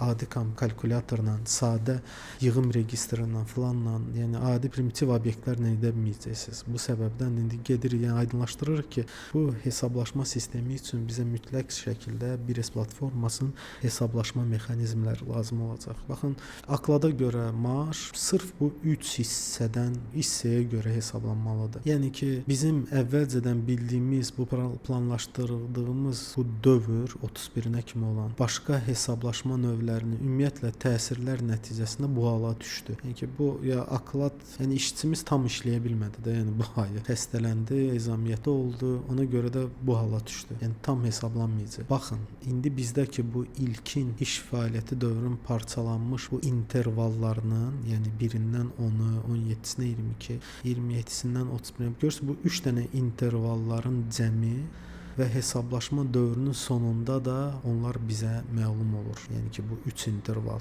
və faktiki əmək haqqı dövrü adlandırırlar. Faktiki iş saatları, faktiki iş dövrü, faktiki iş günləri. Baxın, bu 3 intervalın cəmi. Gördünüz, yəni ki, necə də asan deyil. Yəni asan da hadisə deyil. Necə ki, bir-birinə təsir eləyib, dövrü 3 yerə bölündü, saylar azaldı, fərqli hesablaşma növləri gəldi, xəstəlik vurdu, çıxartdı ezamiyyəti, ezamiyyət vurdu, çıxartdı akladı. Yəni ki, bu cür mürəkkəb hadisələr yəni baş verdi bu dövr arasında. Yəni adi bir dənə əmək haqqı maaşına hesablanmaq üçün, yəni müəssisədə. Yəni primitiv desək deyil də, yəni müəyyən hesablaşma növləri başqa hesablaşma növlərinə təsiri var və asılılığı var. Vaxtdan hesablaşma növlərinin bir-birindən bazı hesablaşma növündə olduğu kimi, yəni bu asılılıqlar, bu hallar, bu təsirlər, bu münasibətlər, bu qarşılıq və əlaqələr nəzərə alınmalıdır. İndi baxın, bizim bu şəkildə akladın, yəni faktiki əmək iş fəaliyyəti dövrü bu 3 intervaldan aralıqdan ibarət oldu. Birindən 10-u, 17-sindən 22-si və 27-sindən 31-i. Çünki ezamiyyət birindən 16-sına kimi çıxartdı, 23-dən 26-sına kimi də xəstə oldu. Və ezamiyyət özü də, yəni ona indiki ezamiyyət ən azından hesablanmalı idi. Özü də 2 hissəyə bölündü, tam işlənə bilmədi. Bu 2 intervaldan olaraq hesablanacaq. Beləliklə bizə, yəni qəti şəkildə aydın oldu ki, faktiki əmək fəaliyyəti dövrü bizdə tam bir əvvəli və sonu olan bir fəaliyyət dövrü deyil. Bir neçə aralı, necə ki indi şəkildə də görürsüz, intervallardan ibarət olan dövrlərin cəmindən ibarətdir. Yəni burada bizdə aklad 1-dən 10-una kimi, 17-sindən 22-sinə kimi və 27-sindən 31-nə kimi olan bu tarix aralıqlarından, onların cəmindən, günlərinin, iş saatlarının sayından ibarət olacaq. Yəni bu cür olmasının da əsas səbəbi də bizdə bir hesablaşma növlərinin, digər hesablaşma növlərinin, necə ki indi bizdə ezamiyyət idi burada, və yaxud da xəstəlik hesablaşma növü olsun. Yəni digər hesablaşma növlərinin hərəkətlərinin təsiri nəticəsində bir hesablaşma fəaliyyətinin dövrünün, yəni ki hərəkəti dövrünün dayandırılması ilə əlaqədar idi. Həm ezamiyyət, həm akladın, yəni ki period registrasiyasını, əmək fəaliyyəti dövrünü durdurur, sıradan çıxardır, çıxarış edir. Ezamiyyətə isə xəstəlik həmçinin də aklada və ezamiyyətə də bu təsiri göstərə bilir. Vıtisniyət rus dilində desək və Azərbaycan dilində də bir növ siz qeyd etdiyim kimi kim düzgün tərcüməsini bilsə kommentariyada yazar, çıxarış edə bilər, sıradan çıxardır onu. Beləliklə indi bizə konkret olaraq bir sual tam aydın olur ki, burada faktiki iş günlərinin sayı necə hesablanır? Yəni bundan qabaq formulada biz göstərmişdik onu. Gəlin hətta formulamızı açaq. Baxın, burada bizdə necə hesablayırdıq? Akladı hesablamaq üçün əvvəlcədən təyin olunmuş işçinin maaşı var idi. Ayda iş günlərinin sayı həmin o bizim misalımızdakı ki period действия. Bir də baxın bu faktiki iş günlərinin də sayı nə idi? O da bizə aydın oldu. Hətta gəlin belə eləyək. Görürsüz burada nədir? Ayda iş günlərinin sayı bu bizdə.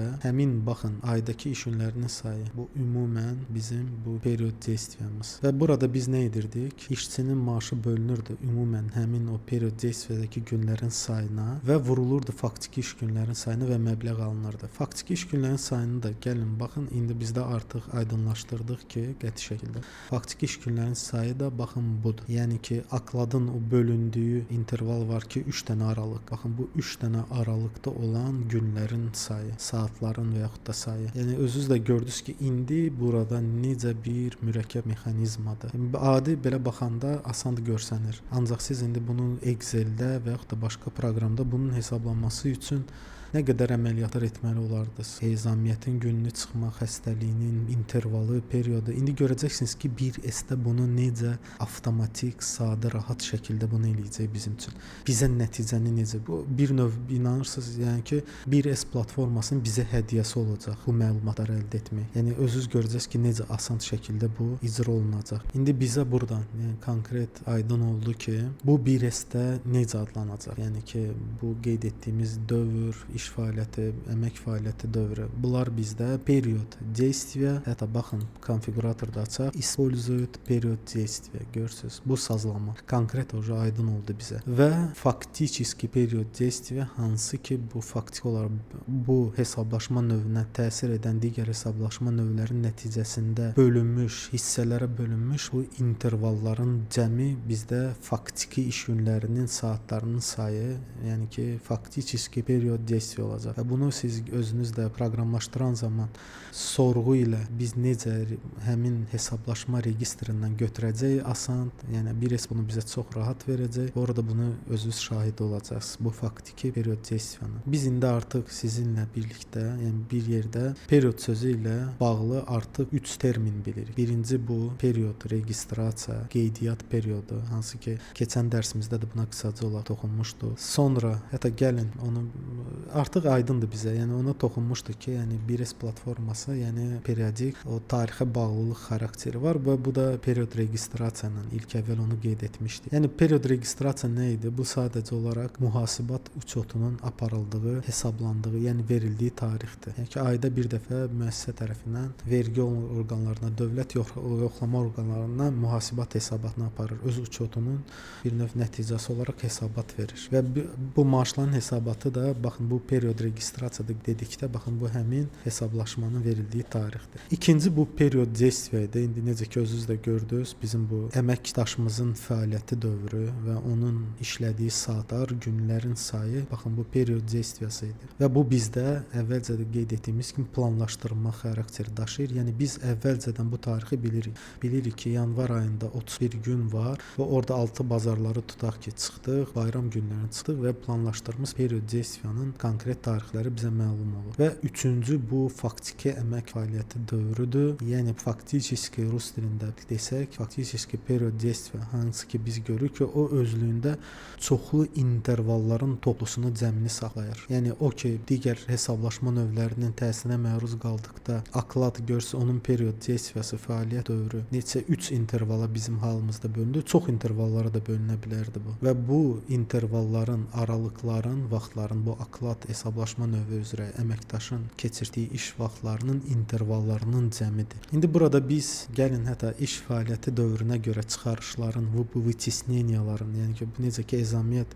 akladı sıxışdırıb period действиядан çıxardı və yaxud da xəstəlik həmçinin necə çıxarış edirdisə, onun haqqında söhbəti bitirməmişdən qabaq burada bir mühüm məsələni də qeyd etmək lazımdır. Baxın, gəlin düşünək görək, periodi registrasiya, yəni hesablaşmanın, yəni hesabatın verildiyi tarix və period действияның indi biz görürük ki, period действиямız var bizim. Burada vacib midir ki, onlar eyni period olsun. Yəni əmək fəaliyyəti dövrü və mühasib tərəfindən hesabatın verildiyi o da ki, hansı ki biz qeyd etmişdik ki, əmək haqqının hesablanması ilə bağlı olan bu period registrasiya qeydiyyat tarixi. Vacibdir ki, onlar bir tarixin interval, yəni bu tarixin içində olsun. Əlbəttə ki, xeyr, qəti şəkildə yəni bu vacib deyil. Məsələ burada indi yanvar ayında hesablaşma dövrü üzrə əmək haqqı hesablaşmasının biz onu mühasibat uçotu üzrə növbəti fevral ayında hesablaşma dövrü üzrə əmək haqqının hesablaşmasının, yəni ki növbəti bir növ fevral ayında həmin hesabatı keçirdə, yəni ki, verə bilərik. Bu yanvar ayının ki, hesablaşma dövrü var, period действиянı, əməkdaşın fəaliyyətini ki, əhatə edən tarixin hesabatı fevralda verilə bilərdi. Yəni qeydiyyat tarixi artıq bu hesablaşma dövrü üçün fevral ayında bu period registrasiyası orada da ola bilər. Və yaxud da bu yanvar ayına da düşə bilərdi hesabat verilmə tarixi dövrü. Yəni bu fərq etmir. Yəni ki, vacib deyil ki, onlar ikisi də period registrasiyada, bir də period действияda, yəni görürük ki, bizim bu sazlamalarımız var ki, по периоду регистрации, по периоду действия. Yəni onlar vacib deyil ki, eyni dövrün tarixin içərisində olsun. Ya hətta belə bir məsələni də qeyd edim, bilmirəm düz deyirəm ya yox. Bəzi hallarda isə mühasibat uçotu baxımından provodkalar, yəni hesablar üzrə keçirmə provodkalar, hesabatlar, yəni üzrə misal üçün əməliyyatlar qabaqcadan da eləyə oluna bilər. Yəni provodkaları yəni əvvəlcədən keçirmək olar mühasibat uçotunda. Bu provodka keçirdirik hesablar üzrə. Yəni hələ vaxtları, dövrləri gəlməmiş hesablaşmalar əvvəlcədən misal üçün qeydiyyata alınması kimi hallarda necə olur? Yəni mühasibatın bu qeydiyyata düşmə tarixi hansı ki, həm də maaşların hesablanmasının bu period registrasiyasına bağlı olacaq. Yəni bu vacib deyil. Yəni əməkdaşın bu period действиясından eyni bir tarixdə olsun. Yəni bu məsələni də yəni ki, bilin. Beləliklə biz hesablaşma növlərində iki mühüm asıllığı aydınlaşdırmış olduq. Bilirəm dərs çox uzun çəkdi, ancaq bu məsələləri qeyd etməli idi. Bu mövzunu öyrənmək, qavramaq və onu indi praktiki işlərdə, məsələlərin həllində tətbiq etmək üçün. Birinci asıllıq bu baza üzrə. O vaxt ki, bizdə yəni ki, çox mərtəbəli, bu çox halqalı hesablaşma növləri arasındakı biz çox növlü, yəni baza asıllıq varsa və bu da bizim həm də qeyd etmişdik ki, bu asıllıq, yəni baza üzrə, hətta gəlin açaq, görürdük ki, yəni bir hesablaşma növünə digər hesablaşma növü baza olurdu və bu hesablaşma növləri arasındakı bu asıllıq dərinliyi, yəni çox halqalığı uzun, yəni ki, ola bilərdi. Yəni bunu artıq biz nəzərdən keçirdik. Tutaq ki, direktor əlavəsi idi, o rayon əmsalına, onun üçün baza hesablaşma növü idi və rayon əmsalının özü üçün də baza hesablaşma növləri vardı və hətta burada aylıq mükafat üzrə hesablaşmanın da özünün baza hesablaşma növləri olurdu. Bu cür şəkildə asıllığı var idi. Bu, yəni ki, biz aydınlaşdırmışdıq, bu bizim, bu, yəni ki, birinci mühüm hesablaşma növləri arasındakı asıllıq idi və bu ikinci bu hesablaşma növləri arasındakı əmək fəaliyyət dövrü, period действия üzrə olan asıllıq idi ki, onun da haqqında ətraflı danışdıq, misallar, nümunələr verdik ki, bu əmək haqqıdır, məsələn, ezamiyyət, xəstəlik, bu vərəqəsi hesablaşma növləridir. Bunlar da period действияdan, yəni ki, planlaşdırılmış, əvvəlcədən müəyyən olunmuş tarix dövründən də ki, yəni asıllığı var idi. Və onlar arasında da bu asıllıq zamanı çıxarışlar, vıtisneniyalar, yəni ki, bir hesablaşma növünün digər hesablaşma növünə olan təsirlərini də görə bildik ki, oradan da, yəni ki, bu dövrün nəticəsində də planlaşdırılmış şəkildə olmaya bilər, fərqli nəticə faktiki iş günləri, iş saatları hesablana bilər və bu zaman dövründə də gördük ki, hesablaşma növləri özlərinin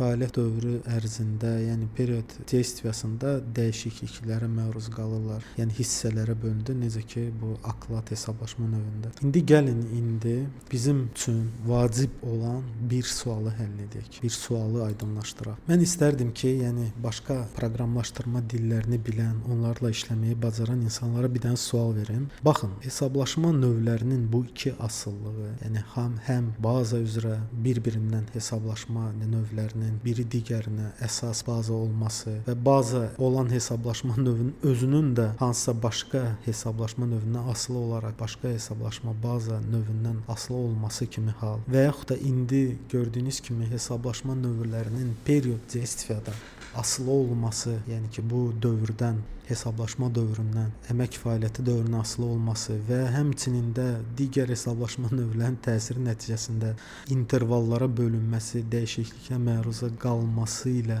olan bu hallar. İndi baxın, bu hesablaşma növünün bu iki asıllığından, bu qeyd etdiyimiz həm baza, həm period asıllığı üzrə hesablaşma sisteminin proqramlaşdırılmasına və onun tərtibatına nə qədər vaxt sərf edə bilərdiniz? Yəni proqramistlərdən, istəyən, başqa dilləri öyrənən insanlara, yəni bilən insanlara soruşmaq istərdim. Yəqin ki, cavab belə olacaq ki, bu iş çox əmək sərfi tələb edəcək. Yəni əgər başqa proqramlaşdırma dillərlə məşğul olan adama da bu alqoritmi desək, izahını versək və bunun proqram təminatını, proqram tətbiqini hazırlamaq üçün qeyd edərdi ki, məncə çox əmək sərfi tələb olunardı. Baxın, təsəvvür edin ki, indi necə edib biz proqramlaşdıraq ki, yəni necə edib proqramlaşdırmaq olar ki, əmək fəaliyyəti dövrü üzrə faktiki əmək fəaliyyəti dövrü hesablamalarının məbləğini əldə edək. Baxın, bu intervalları. O cür ki, bizə asıllıqlar, bir-birinə bu hesablaşma növlərinin qarşılıqlı təsirləri olacaq. Yəni ki, indi siz gördünüz də, yəni faktiki nümunə olaraq biz bunları nümayiş etdirdik. Və baxın, burada həmin bu periodizasiya üzrə əldə etdiyi tutaq ki, bu faktiki, yəni proqramlaşdırdıq, əldə etdik. İndi baxın, başqa indi proqram dilində də olsaydı, həmin bu periodizasiyalar üzrə asıllıqları hardasa yaddaşda saxlamalıyıq. Təsəvvür edin ki, yəni bilməliyik ki, akladı nə hansı hesablaşma növü çıxarış edir və bu asıllıqlar nədir? Onların bazı hesablaşma növlərinin tərkibləri hər hesablaşma növü üçün bunlar harda saxlamalıyıq? Hansı hesablaşma növləri yəni çıxarışları edir? Məsəl üçün hesamiyyət necə idi? Gəlib akladdan çıxarış, vычисление edirdi. Bu çıxarışları hansı hesablaşma növləri edir? Baxın, görün nə qədər mürəkkəblik, yəni alqoritm bir-birindən qarşılıqlı əlaqə var. Yəni ki, bu mexanizmdə əmək haqqının hesablanmasında. Yəni ki, bunu indi biz aydındır, yəni Excel-də də bunu kalkulyatora götürüb, ruçka vərəq götürüb də bunu hesablamaq olar. Ancaq indi bizə lazımdır ki, bunu avtomatlaşdıraq. Bir düyməni basanda bu məlumatlar, yəni işçinin əmək haqqı bütün bu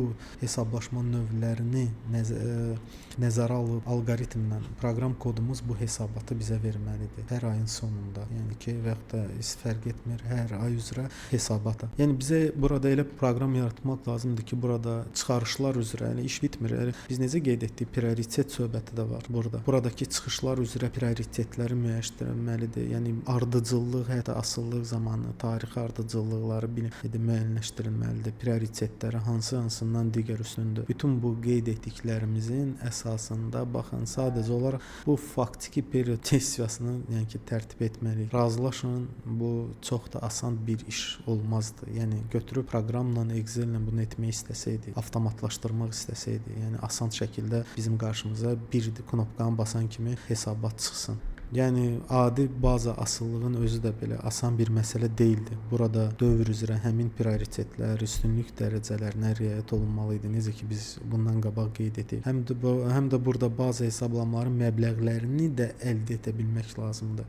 Yəni gəlin qayıdaq bizim misal üçün bu direktor əlavəsi üçün bizdə necə idi? Biz baxın, bütün bu hesablaşmalar üzrə məbləğlərin cəmlərini yığılmalı idi.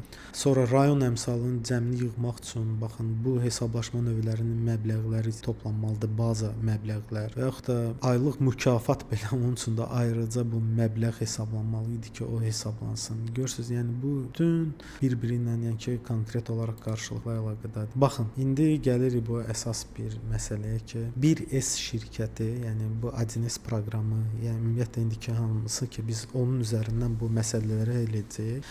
1S şirkəti biz proqramçıların işlərini rahatlaşdırmaq üçün bizim üçün növbəti bir hədiyyəni eləyib. Yəni 1S platformasının bizim üçün padarkası var. Bu məsələləri çox asan, çox rahat həll etmək üçün də onları öyrənəcəyik. Oysa biz bildik, yəni proqramı 1S-i tətbiq edəcəyimiz sahəni, yəni ki, ətraflı öyrəndik mexanizmlərini, yəni ki, onun formullarını, asıllıqlarını, hesablaşma növlərini, qarşılıqlı əlaqələrini görün nə qədər məsələləri artıq biz bu ikinci dərsimizdə özümüz üçün, yəni ki, aydınlaşdırmış olduq. İndi də baxacağıq, görəcək ki, 1S-in bizim üçün hədiyyəsi var. Yəni ki, bu qədər çətinliyi bizi çox asanlaşdırıb, yəni ki, bir düyməni basan kimi əldə edə biləcəyik bunlara. İndi onu da öyrənəcəyik. Yəni mən hər dəfə çalışırım asanlaşdırım məsələni, ancaq ki, bilin ki, yəni 1S-in sırf bu məsələləri bizim üçün yəni çox gözəl şəkildə təşkil edib. Baxın, 1S platforması bizim bu qeyd etdiyimiz bu mürəkkəbliyi, bu mexanizmləri, yəni ki, ki, nə cür hesaplansın, baza nədir, period действия, faktiki period, вытеснять, sıxışdırıb çıxartmaq, yəni bundan asılıdır. Onun vaxt ardıcılığı, məbləğlər əldə olmalıdır. Baxın, bu qeyd etdiklərimizi, bu mexanizmləri sıfırdan proqramlaşdırmamaq üçün, yəni sıfırdan hər bir məsələ üçün nəsə kod yazmamaq üçün, onların alqoritmlərini, yəni sıfırdan yenidən özümüzdən yaratmamaq üçün həmin bu mexanizmləri öz platformasının tərkibinə artıq daxil edib. Yəni bunu bilin. Artıq bu mexanizmlər bir platforması bu qeyd etdiklərimiz hər bir məsələnin xırdalığına kimi nəzərə alıb mexanizmlərini yaradıb və bizim üçün öz platformada, yəni heç bir proqramlaşdırma dilində yoxdur. Yəni siz gərək sıfırdan yazasınız. 1S platformasında isə artıq bu mexanizmlər var və bizə verilən bu xüsusi interfeysdən həmin məlumatları əldə etmək üçün müraciət edib əldə etmə imkanı da verib. Yəni artıq bu mexanizm var və biz sadəcə olaraq müraciət edəcəyik və bu qeyd etdiyimiz mürəkkəb məlumatlar bizə halva belə də hədiyyə kimi gələcək. Yəni asan bir şəkildə. Bizə lazım olan məlumatlar baxın bu şəkildə əldə olunur. Biz sadəcə olaraq əldə olunan həmin məlumatları hesablaşma, yəni ki, bu əldə edəcəyimiz ki, məlumatlar var. Sadəcə olaraq onları həmin o hesablaşma məlumatları ki, o hesablaşma formulları var idi ya. Faktiki günü vururduq, bölürdük. Baxın, faktiki gün zad hamısını bizə veriləcək 1S tərəfindən. Biz sadəcə olaraq həmin bu aldığımız məlumatları formulların içində yerləşdirib hesablayacağıq. Bizə bir dənə sadəcə o formulları kod kimi yazmaq qalacaq.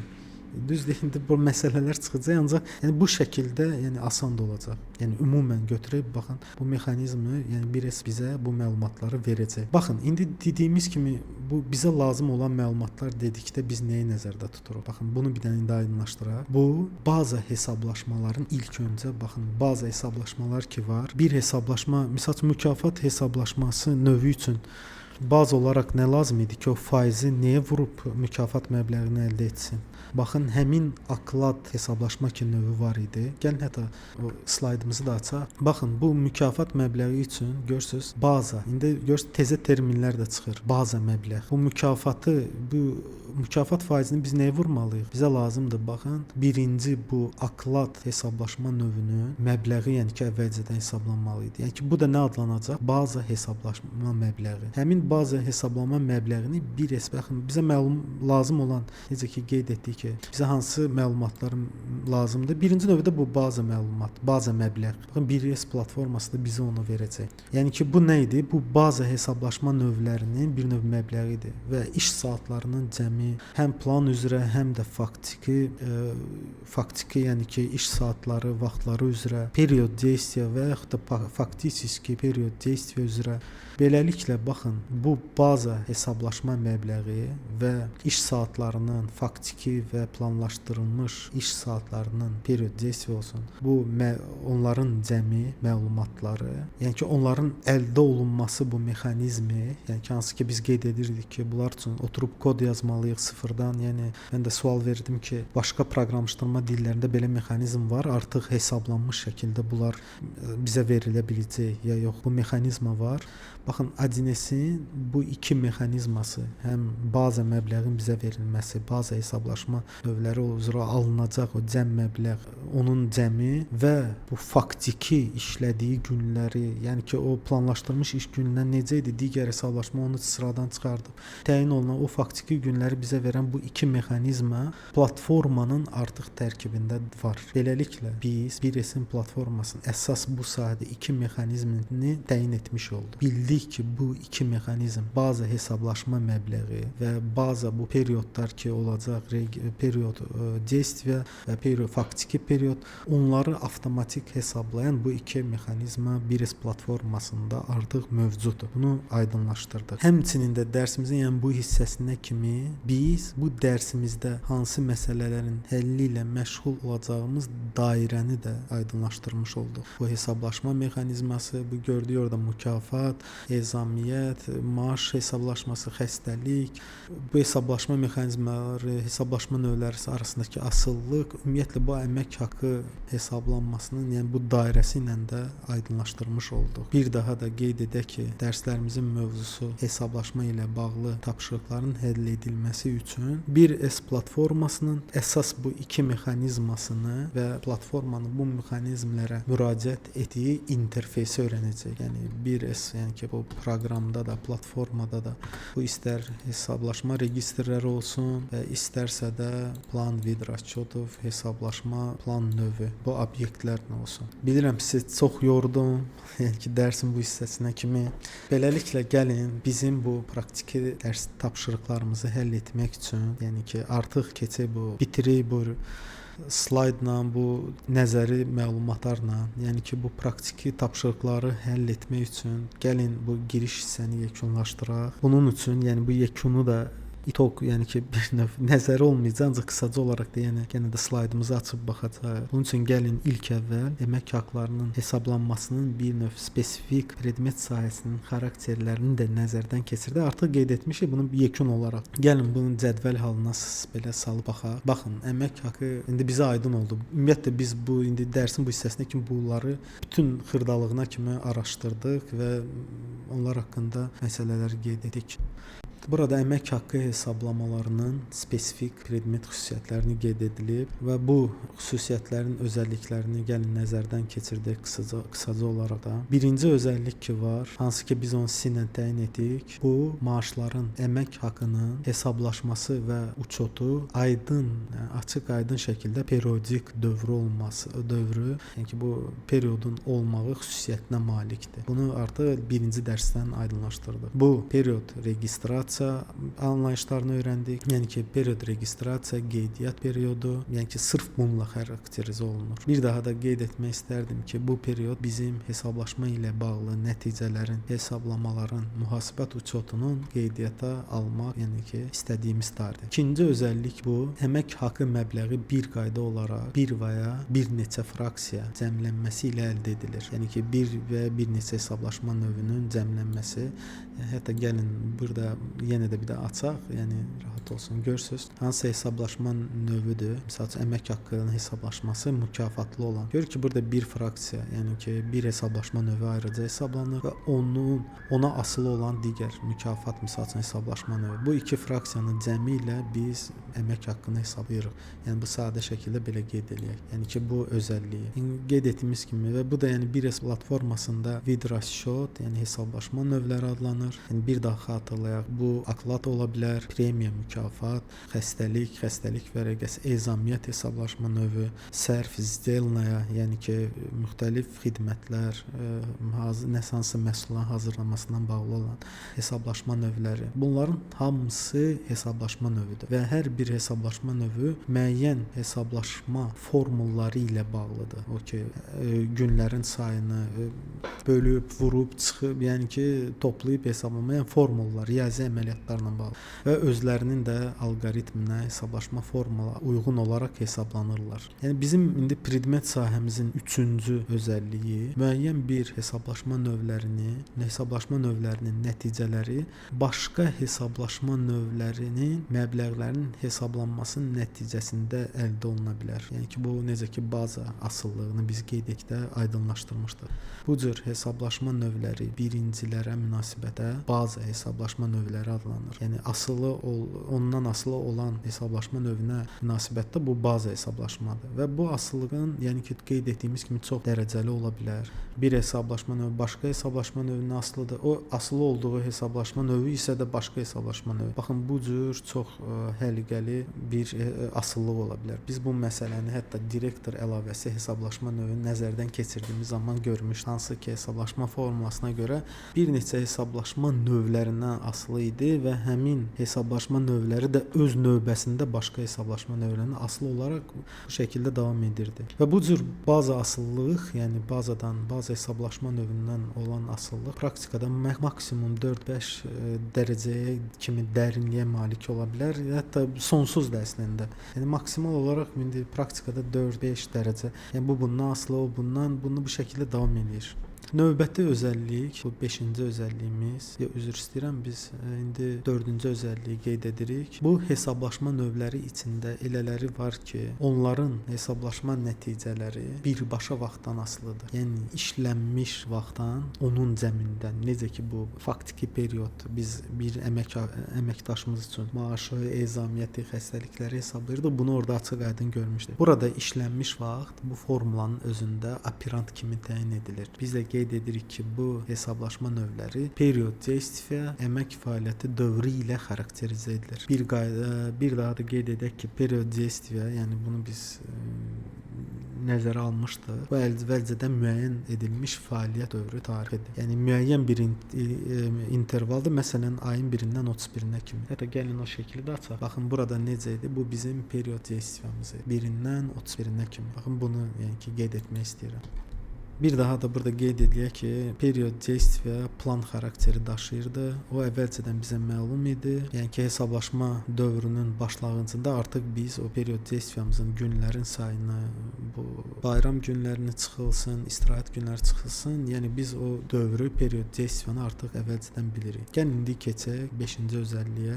Bunu da qeyd edək. Onun haqqında da məlumat verək. Yəni ki, bizim indi bu sahəmizin bu özəlliyi də period действияya, fəaliyyət dövrü perioduna malik hesablaşma növləri üçün müəyyən prioritet üstünlük dərəcəli maliklər. Necə ki qeyd etmişdik, bu çıxarışlar ki, vычислениyalar eləyirdi, ezamiyyət və yaxud da xəstəlik hesablaşma növü, baxın həmin bu üstünlüyü və yaxud da hesablaşma növlərində bir-birində asılılıqda birinci növbədə hansı hesablaşma növləri hesablanmalı idi, hansı ki daha az asılılığı olan və yaxud da ümumiyyətlə heç bir hesablaşma növündən asılı olmayaraq kiçikdən yuxarıya doğru, yəni ki bu hesablanırdı və üstünlük dərəcəsi də qeyd etdiyim kimi bu çıxarışları vычисление edən zaman bu xəstəlik və ya da ezamiyyət hesablaşması və ya da aklad hesablaşma növünü ki nəzərdən keçirdəndə orada da görmüşdük. Yəni daha prioritet üstünlüyünə malik olan hesablaşma növləri vaxt müstəvisəsində digər hesablaşma növlərini daha aşağı prioritetə malik olanları sıxışdırıb çıxardırdı. Bunu da artıq qeyd etmişdik və tanış olmuşduq. Hətta gəlin bir daha da onu açaq. Necə ki baxın burada var idi. Xəstəlik hesablaşma növü həm ezamiyyəti, həm də akladı vurub sıxışdırıb çıxarda bilirdi. Ancaq onun özünü isə heç bir hesablaşma növü sıradan çıxarda bilmir. Ezamiyyətə görə bu xəstəlik hesablaşma növü, xəstəlik vərəqəsi daha prioritetli hesablaşma növüdür. Və sonuncu özəlliyi də, yəni nəticə olaraq bir məsələni də qeyd edə bilərik burada sonda. Əgər hesablanmış hesab növləri ki, hansılar ki, digər hesablaşma növləri də onlardan asılıdırlarsa, yəni onlar onlara bazadır. Birdən ola bilər ki, asılı olduqları hesablaşma növləri yenidən hesablandı. Yəni ki, hansısa bu nə deməkdir? Bu halda artıq bütün asılı olan hesablaşma dövrləri yenidən hesablanmalıdır. Bu aşkar şəkildə, yəni belə olmalıdır. Və qeyd edim ki, bu məsələnin də realizasiyası özündə müəyyən çətinliklər yaradır. Yəni niyə görə? Təsəvvür ki, hesablaşma növü var, biri digərindən asılıdır. Və misal üçün işçi əməkdaş getirdi digər ayda hansısa xəstəlik vərəqəsini verdi ki, mən bu müddətdə işdə olmamışam. Sonradan bu məlum oldu. İndi təsəvvür edin ki, bu artıq hesablanıb və bu sonrakı ayda bizə gətirib belə bir sənədi verdi. İndi görün indi burada nə baş verir. Təsəvvür edin ki, indi bu zaman bütün olan bu hesablaşmalar ki var idi, asılı olduğu bazı hesablaşma hamısı yenidən hesablanmalıdır. Buna da biz Adinestdə də ümumiyyətlə bu maaşların hesablanmasında da Storna, yəni ki, onu dərsin ümumiyyətlə bu kursumuzun, dərslərimizin sonunda da toxunacağıq. Onunla bağlı məsələlərə də перерасчет, yəni yenidən hesablanma belə bir vəziyyətimiz olacaq. Yəni qeyd etdiyim kimi işçi o bir ayda, bir aydan sonra hesablama verilib, hesablaşır.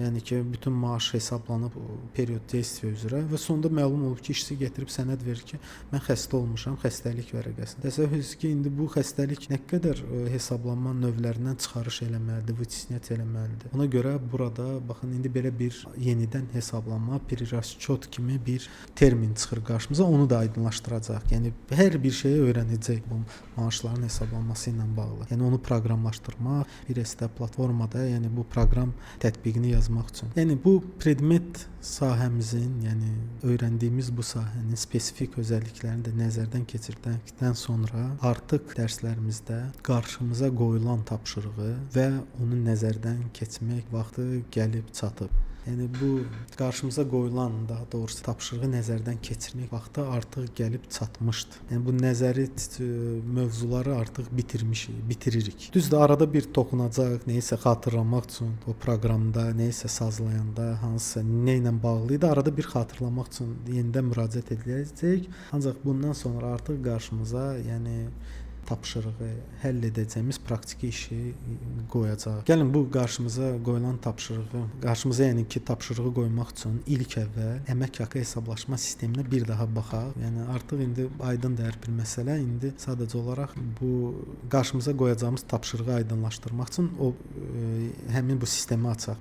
Bunun üçün keçirik bura. Əmək haqqı hesablaşma sistemlərinə və əmək haqqının vaxtlı ödənişli sistemi. Bu hesablaşma növünü bir dənə açaq və buradan aydınlaşdıraq ki, bizim qarşımıza hansı tapşırıq qoyulur. Biz indi ekranda gördüyümüz şəkildə sadə bir hesablaşmanı ilk əvvəl, yəni sadə bir hesablaşma formulasını realizasiya edəcək. Yəni 1S platformasında. Lakin onların bir növ realizasiya edilməsindən qabaq bizə bu hesablaşma formulların operanda olan məlumatları əldə etməliyik. Yəni ki biz ki indi bu hesablaşma, yəni ki mexanizmlərini realizasiya edəcəyik. Yəni bunları etməmişdən qabaq gərək baxın bu formulada olan bu operantlar var ki, işçinin maaşı, akladı, ayda iş günlərinin sayını, faktiki iş günlərinin sayı, bu formulardakı operantları məlumat olaraq əldə etməliyik. Çünki indi bizdə vaxtdan, yəni ki praktiki işimizdə vaxtdan asılı olan hesablaşma növlərinin hesablanması üçün bizə lazım olacaq ki, hesablaşma dövründə olan bu iş günlərinin sayını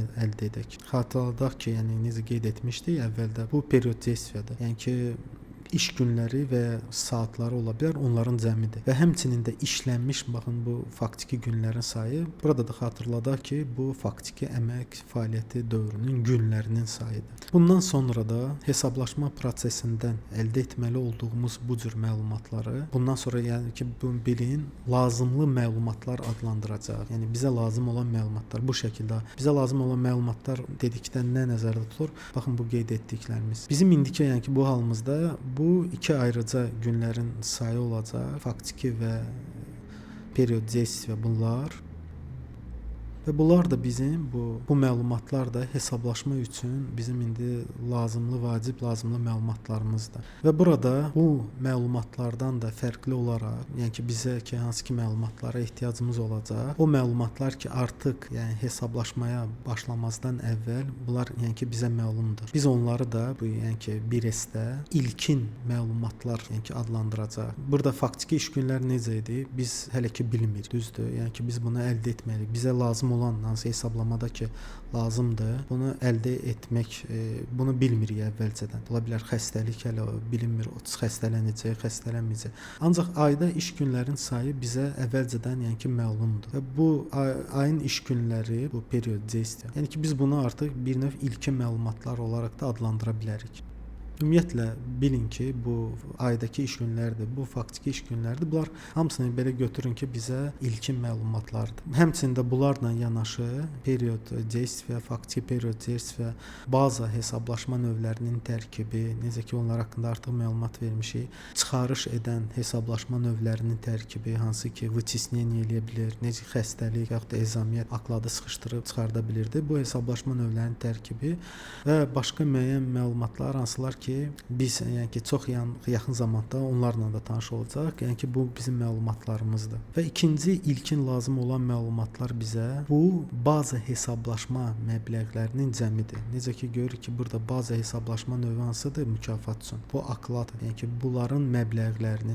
İndi ola bilərdi ki bu elə bir hesablaşma növü olardı ki onun da asılı olduğu digər hesablaşma növləri. Ümumən bütün bu baza hesablaşma növlərinin bizə cəmini qeyd edirik burada. Hansılar ki yəni platforma mexanizmləri vasitəsilə bizim üçün hesablanmalıdır. Məsələn, nümunə olaraq ki, burada indi mükafat məbləğində olduğu kimi onun da bu əldə olunmuş baza hesablaşma məbləğinə vurulur mükafat faizi və mükafat məbləği də hesablanır. Bax, beləcə də yəni ki, bundan sonra dərsimizin texniki tapşırığının tərtibatına və realizasiyasına keçmək olar. Yəni bildik ki, bizə nə məlumatlar lazım olacaq. Bu formullara baxaraq biz bunu aydınlaşdırmış olduq. İndi bundan sonra da keçirik texniki tapşırığımızın, yəni dərs müddətində həll etməli olacağımız tapşırığın bu texniki tapşırığını həll etmək üçün texniki tapşırığını yaratmağa. Gəlin keçək bunun üçün digər slaydımıza.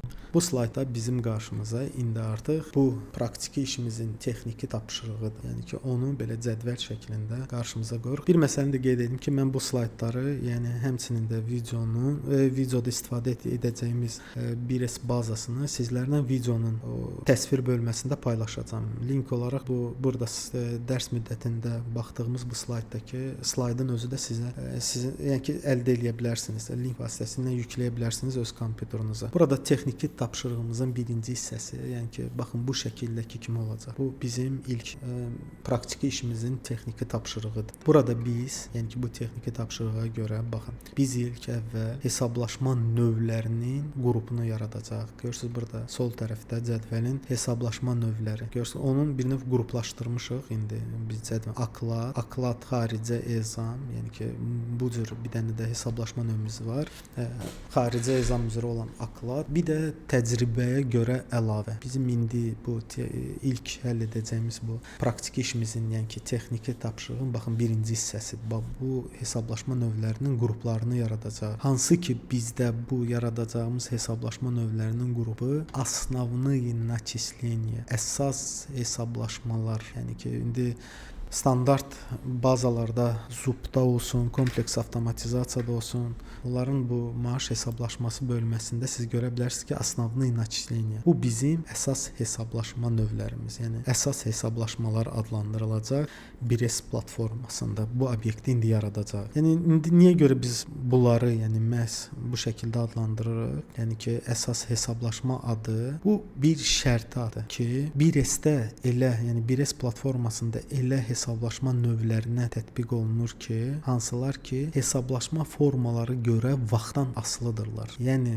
vaxtdan, yəni bunu bilin. Yəni niyə görə bunlara основные начисления deyirlər? Çünki bu hesablaşma növləri vaxtdan asılı olduqlarına görə. Və həmçinin də onlar arasında da elələri ola bilər ki, yəni bu hesablaşma növlərinin arasında vaxtdan asılı olan hesablaşma növünün özündən də asılı olsunlar. Baxın, yəni ki, biz bu cür hesablaşma növlərini əsas hesablaşma növləri adlandıracaq. Основные начисления. İndi buradan bizim indi bu texniki tapşırığımızdan görsənir ki, bu hesablaşma növlərinə hansıları aid edəcək. Əsas hesablaşma növü kimi adlandıracağımız bu ilk əvvəl aklad, maaş. Akladın hesablama formulu bizdə baxın bu şəkildədir. Bu nəticə, yəni rezultat, stavka bu dərəcə maaş, yəni akladın da dəyəri vurulur faktiki iş günlərinin sayına və planlaşdırılmış iş günlərinin sayına bölünür. Bu onun formuludur. Yəni bizim indi tapşırığımızda, yəni biz indi bunu proqramda təmin etməliyik. Proqramda bu obyektimizi indi necə yaradacaq? Artıq bunu biz bundan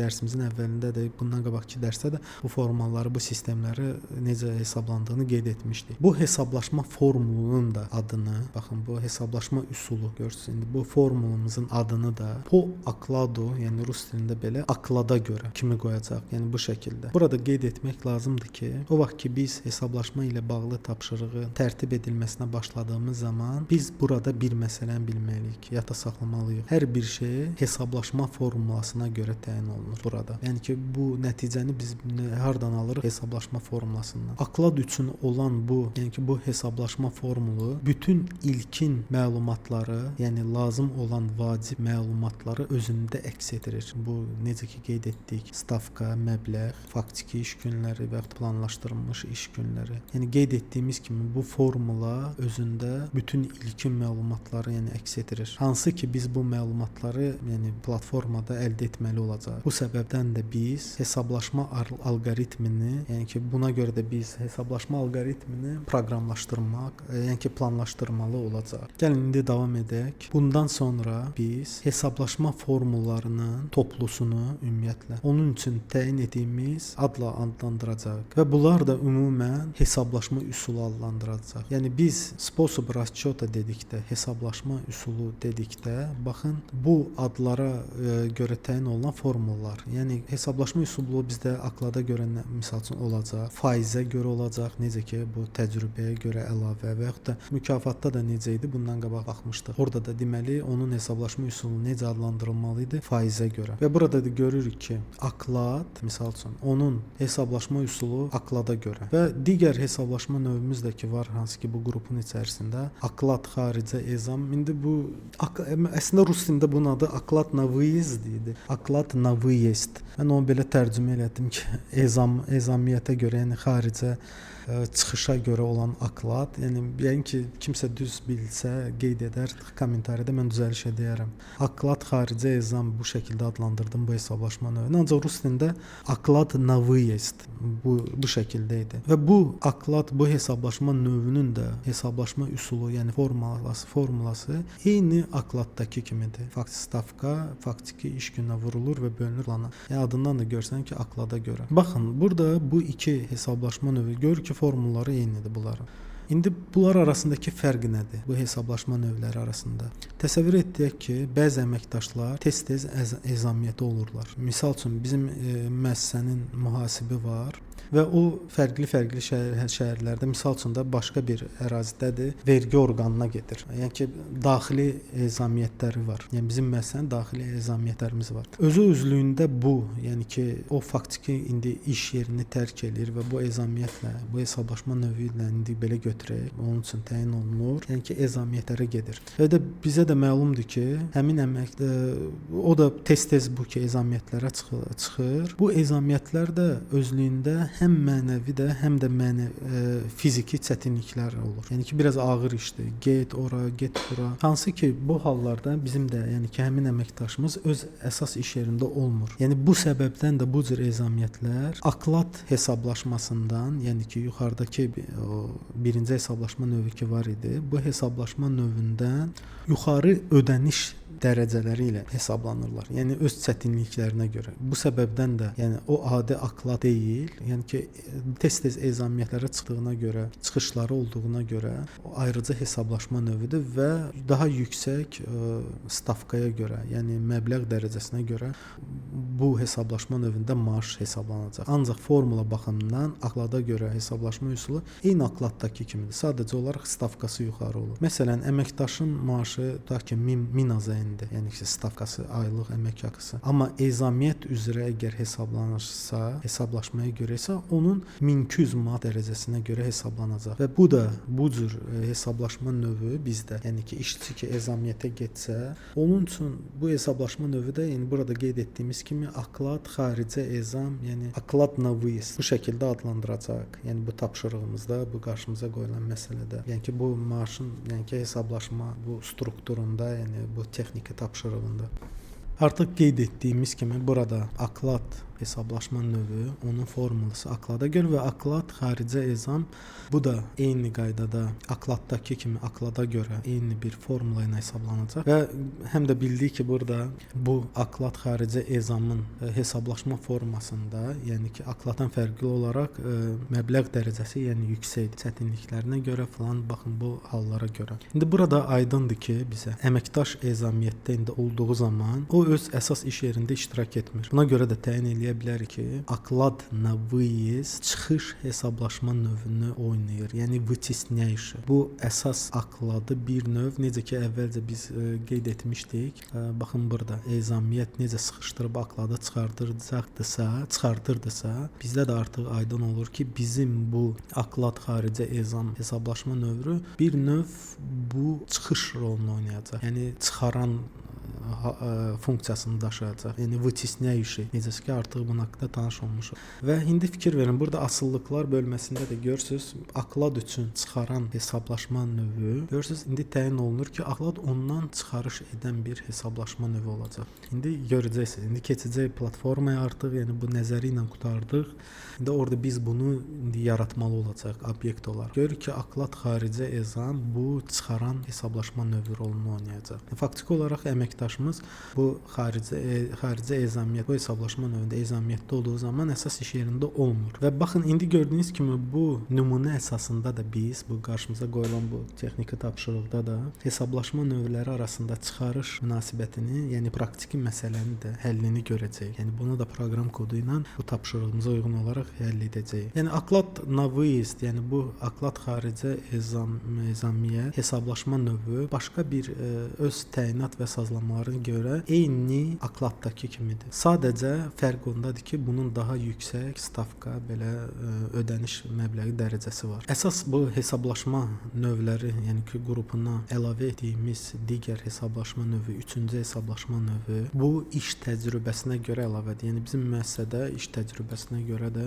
yəni burada doplata za kvalifikasiyaya görə ödəniş, yəni rus dilində doplata za kvalifikasiya. İndi daha düzgün tərcüməsini kimsə bilsə, yəni yenə də qeyd edirəm, kommentariyada qeyd edər, səhvimi düzəldərəm. Təcrübəyə görə əlavə, iş təcrübəsinə kvalifikasiyaya görə əlavə. Bu hesablaşma növündə onun hesablaşma formulası artıq fərqlidir, başqadır. Gördüyünüz kimi burada hesablaşma üsulu da fərqlidir. Hətta hesablaşma üsulunun adını da biz faizə görə qoyduq. Yəni üstdəkilər, əsaslar, digərləri oklada görə, bu isə faizə görə hesab. Artıq indi biz bunu da necə təyin edəcəyik? Faizə görə harda proqramda yazacağıq? İndi hamısını siz özünüz də görəcəksiniz. Bu isə faizə görə, bu hesablaşma üsulu ilə formulası da fərqlidir. Bir də burada fikir verin, yəni ki, bu hesablaşma növünün tipi, yəni asıllığı bir növ bazı hesablaşma növlərindən asılıdır. Yəni ki, baxın, indi biz praktiki məsələni həll etdiyimiz zaman bundan qabaq qeyd etdiyimiz bu asıllığı, yəni bazı hesablaşma növündən asıllığını da bu texniki zadaçanı həll edərkən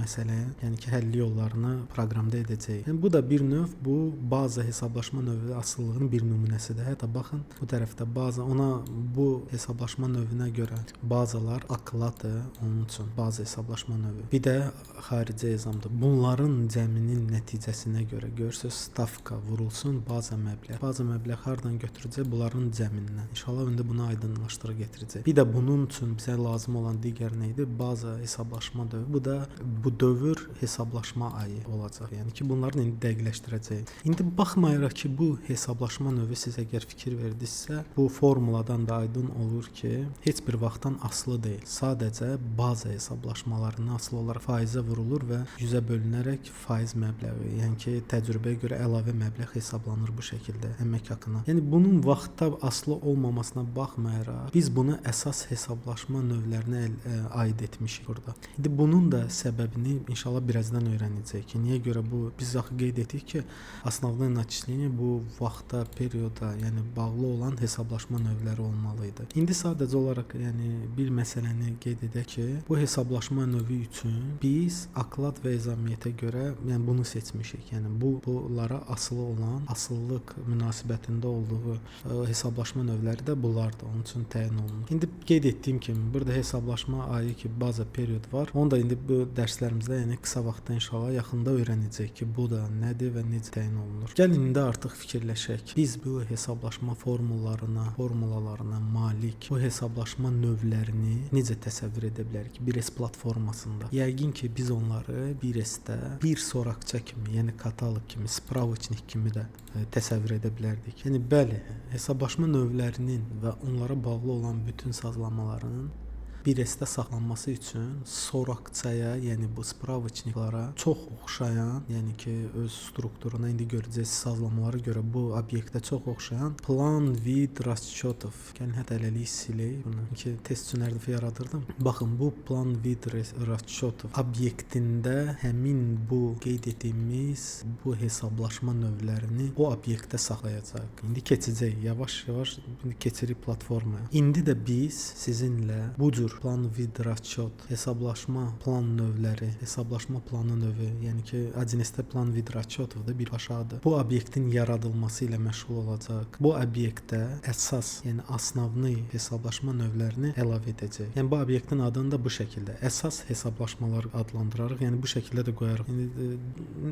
Yəni ki, bu məncə bu da daha uyğun ad olar. Основные начисления, əsas hesablaşmalar. Azərbaycan dilində də adlandırarıq.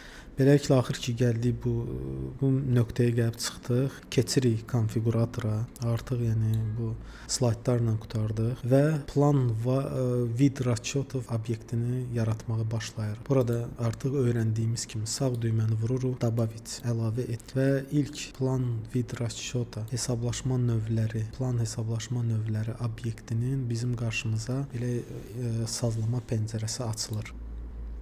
Bu obyekt indi qeyd etdiyimiz kimi spravçnik soraqçı obyektlərinə çox oxşayır və bunun özündə də standart olaraq kod və ad rekvizitlərinə malikdir. Hətta daxil olsa standart rekvizitinə görəcək ki, kod, naименование eyni spravçniklarda olduğu kimi, eyni ilə spravçniklarda olduğu kimi biz ixtiyari sayda rekvizitlər əlavə edə bilərik. Yəni görürük ki, ayrıca bayaqdan qeyd edirik ki, 1S platformasının mexanizmları belə gəldi, belə getdi, filan 5 məkan. Ancaq görürük ki, yəni görürsüz necə asandır, yəni 1S-də, yəni bu proqramlaşdırma, ümumiyyətlə obyektlər. Görürük ki, eyni spravçniklar. Bundan artıq biz bilirik. İndi gələcək asandır, hər şey asan olacaq.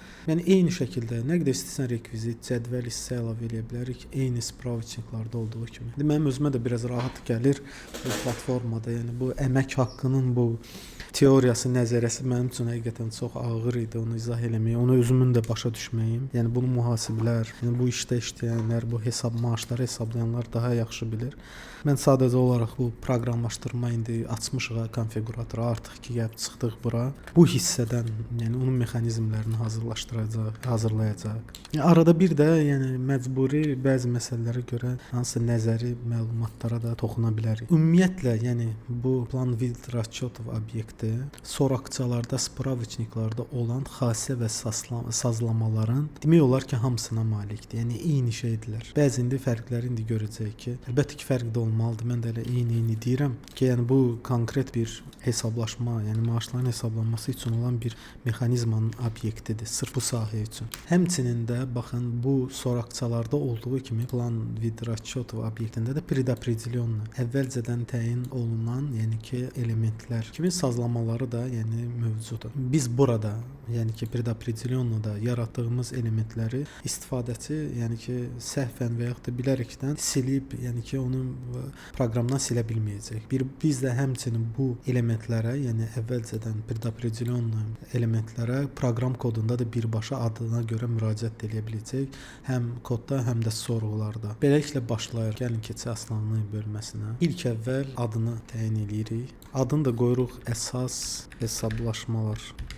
Bu obyektdə bizdə hesablaşma növləri saxlanılacaq. Necə ki qeyd etmişdik. Üzr istəyirəm, burada səhv yazdım. Əsas hesablaşmalar. Bu bizim ilk obyektimiz. Hətta standart əgər konfiquratorlarda işləmisinizsə, orada основные, дополнительные, удержаниялар üçün falan, onlara da yavaş-yavaş gedəcək. İndi texniki zadacamızın bu tapşırığımızın bu hissəsini həll edərkən, yəni təmin etməliyik. Yəni bu hesablaşma növlərini yaratmalıyıq. Formulalarımız, yəni hamısını indi görəcəyiz. Hətta istifadəçi rejimində də 1S-də obyektləri də, elementləri də əlavə edəcəyik. Yəni bu dərsimizi belə nəzəriyyə ilə istəmirəm bitirim. İstəyirəm artıq 1S-də. Ona görə çox uzatdım dərsi. Yəni məcburi elə etdim ki, həm nəzərini bitirək, həm də ki, praktiki işlərə də startını verərək qutaraq bu dərsi. Adları qoyduq. Burada sinonim də avtomatik olaraq düşür. Kommentariya, представление bunların heç qeyd etməsəz də olar, özünüz də qeyd edə bilərsiniz. Yəni ilk əvvəl bu yaratdığımız obyekti podsistemaya əlavə eləyək. Bizdə artıq 2 dənə, yəni standart karkas bazamızda. Əvvəlcə bir dənə də məsələni qeyd edim ki, bu bazanı sizin üçün YouTube videosunun təsvir bölməsində paylaşacağam, yükləyə biləsiniz deyə. Burada əlavə edirik расчёты bölməsində plan vid расчёты alt sisteminə. Artıq bu sistemlər karkas bazamızda yaradılmışdır. Ki, yəni istifadəçi rejimdə açdığımız zaman bu, yəni ki, plan vid расчётов hesablaşma növləri planı obyektinin, yəni ki, elementlərini oradan, yəni ki, obyekt olaraq görə bilək. İndi keçirik obyektimizin, yəni strukturunu, quruluşunu təyin etməyə. Bunun üçün keçirik данные bölməsinə və ilk rekvizitlərimizi, yəni onları da əlavə etməmişdən qabaq, gəlin burada длина koda. Yəni burada bir məsələni də qeyd edim ki, bu obyektin soraqçalardan da fərqli çətinliklərinin biri odur ki, avtomatik olaraq kod vermir. Kodu gərək numerasiyasını biz kodunu əllə təyin edək. Bu səbəbdən gəlin 5 rəqəm bizə kifayət eləyər kod. Naimovaniyada bizə sonra gələcəkdə də problemlər olmasın, ad zad təyin edəndə hesablaşma növü üçün uzun ad olsa, ona görə onu da artıraq 150 qoyaq. Bir saniyə burada nəsə xəta verdi. Yəqin 150 çox idi. 100 qoydum, yəni düzəldi. Yəni ki, Naimovaniya'nın, yəni hesablaşma növləri ki yaradacaq, onların adlarının uzun olsun deyə, yəni qısa olmasın, birdən uzun olsa, yəni 100 simvoldan ibarət təyin edirik, yəni bu şəkildə. Və keçirik ilk rekvizitimizi əlavə etməyə. Bizdə bu obyektə hansı rekvizitlər lazım olacaq? Bu əsas hesablaşmalarda. Onları mütləq şəkildə təyin etməliyik.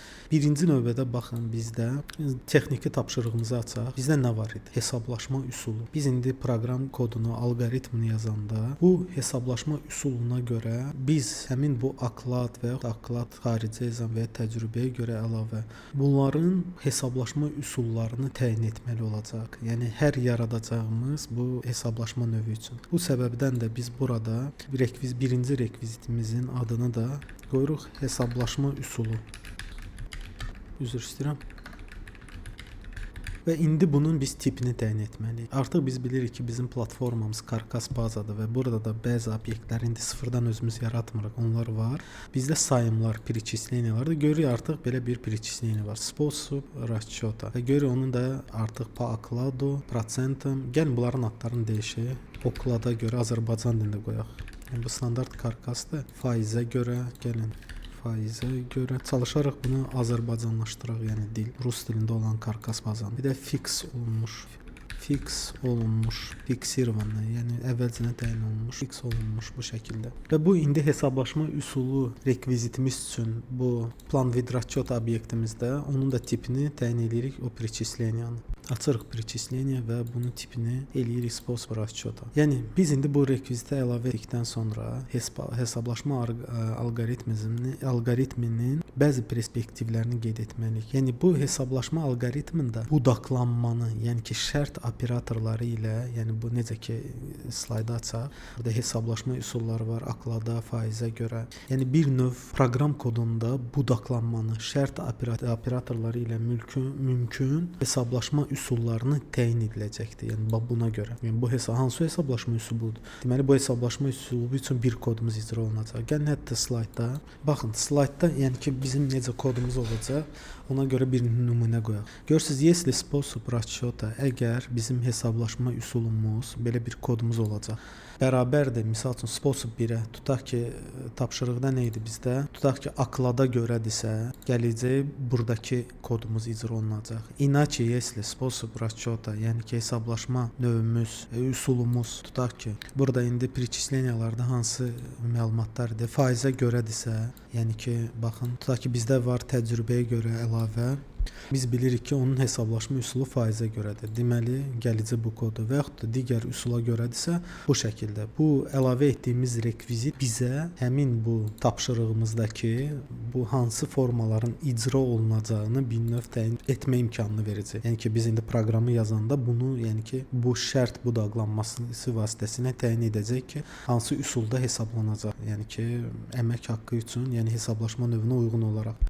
İndi ikinci növbəti rekvizitimizi əlavə etməliyik. Niyə görə? Çünki bizim texniki tapşırığımızda da baxsaq, ümumiyyətlə görürük ki, burada icra olunacaq, yəni hesablaşma növlərimiz arasında asıllıq var. Əlbəttə ki, görürük təcrübəyə görə əlavə, misal üçün bu hesablaşma növü baza hesablaşma növü var, hansı ki onunla asılıdır. Və bu səbəbdən də bizdə indi görürük asıllıq yaranır bazaya görə və bunlar arasında, yəni biz necə qeyd etmişdik bu asıllıqda onun, yəni asılı olan baza hesablaşma növlərinin tərkibini bilməklə yanaşı nəyi bilməliydik? Onların prioritetlərini, yəni baxın, misal üçün bu asıllıqda nə idi? Biz gördük ki, bu aklad hesablaşma növündən çıxarış vıtisneniyanı hansı aklad eləyir? Misal üçün xaricə ezan. Bir növ bu vıtisneniya çıxarışın, yəni ki, çıxarış edən bu özəlliyi, yəni təyin etmək üçün bu bizdə indi burada nə məsələ çıxır? Prioritet məsələsi ki, hansı üstünlük dərəcəsi məsələsi bu hesablaşma növləri arasında. Bunun üçün də bir dənə də rekviziti biz bura əlavə edirik. Bunun da adını qoyarıq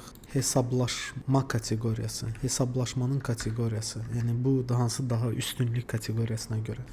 Hesablaşma kateqoriyası. Üzr istəyirəm.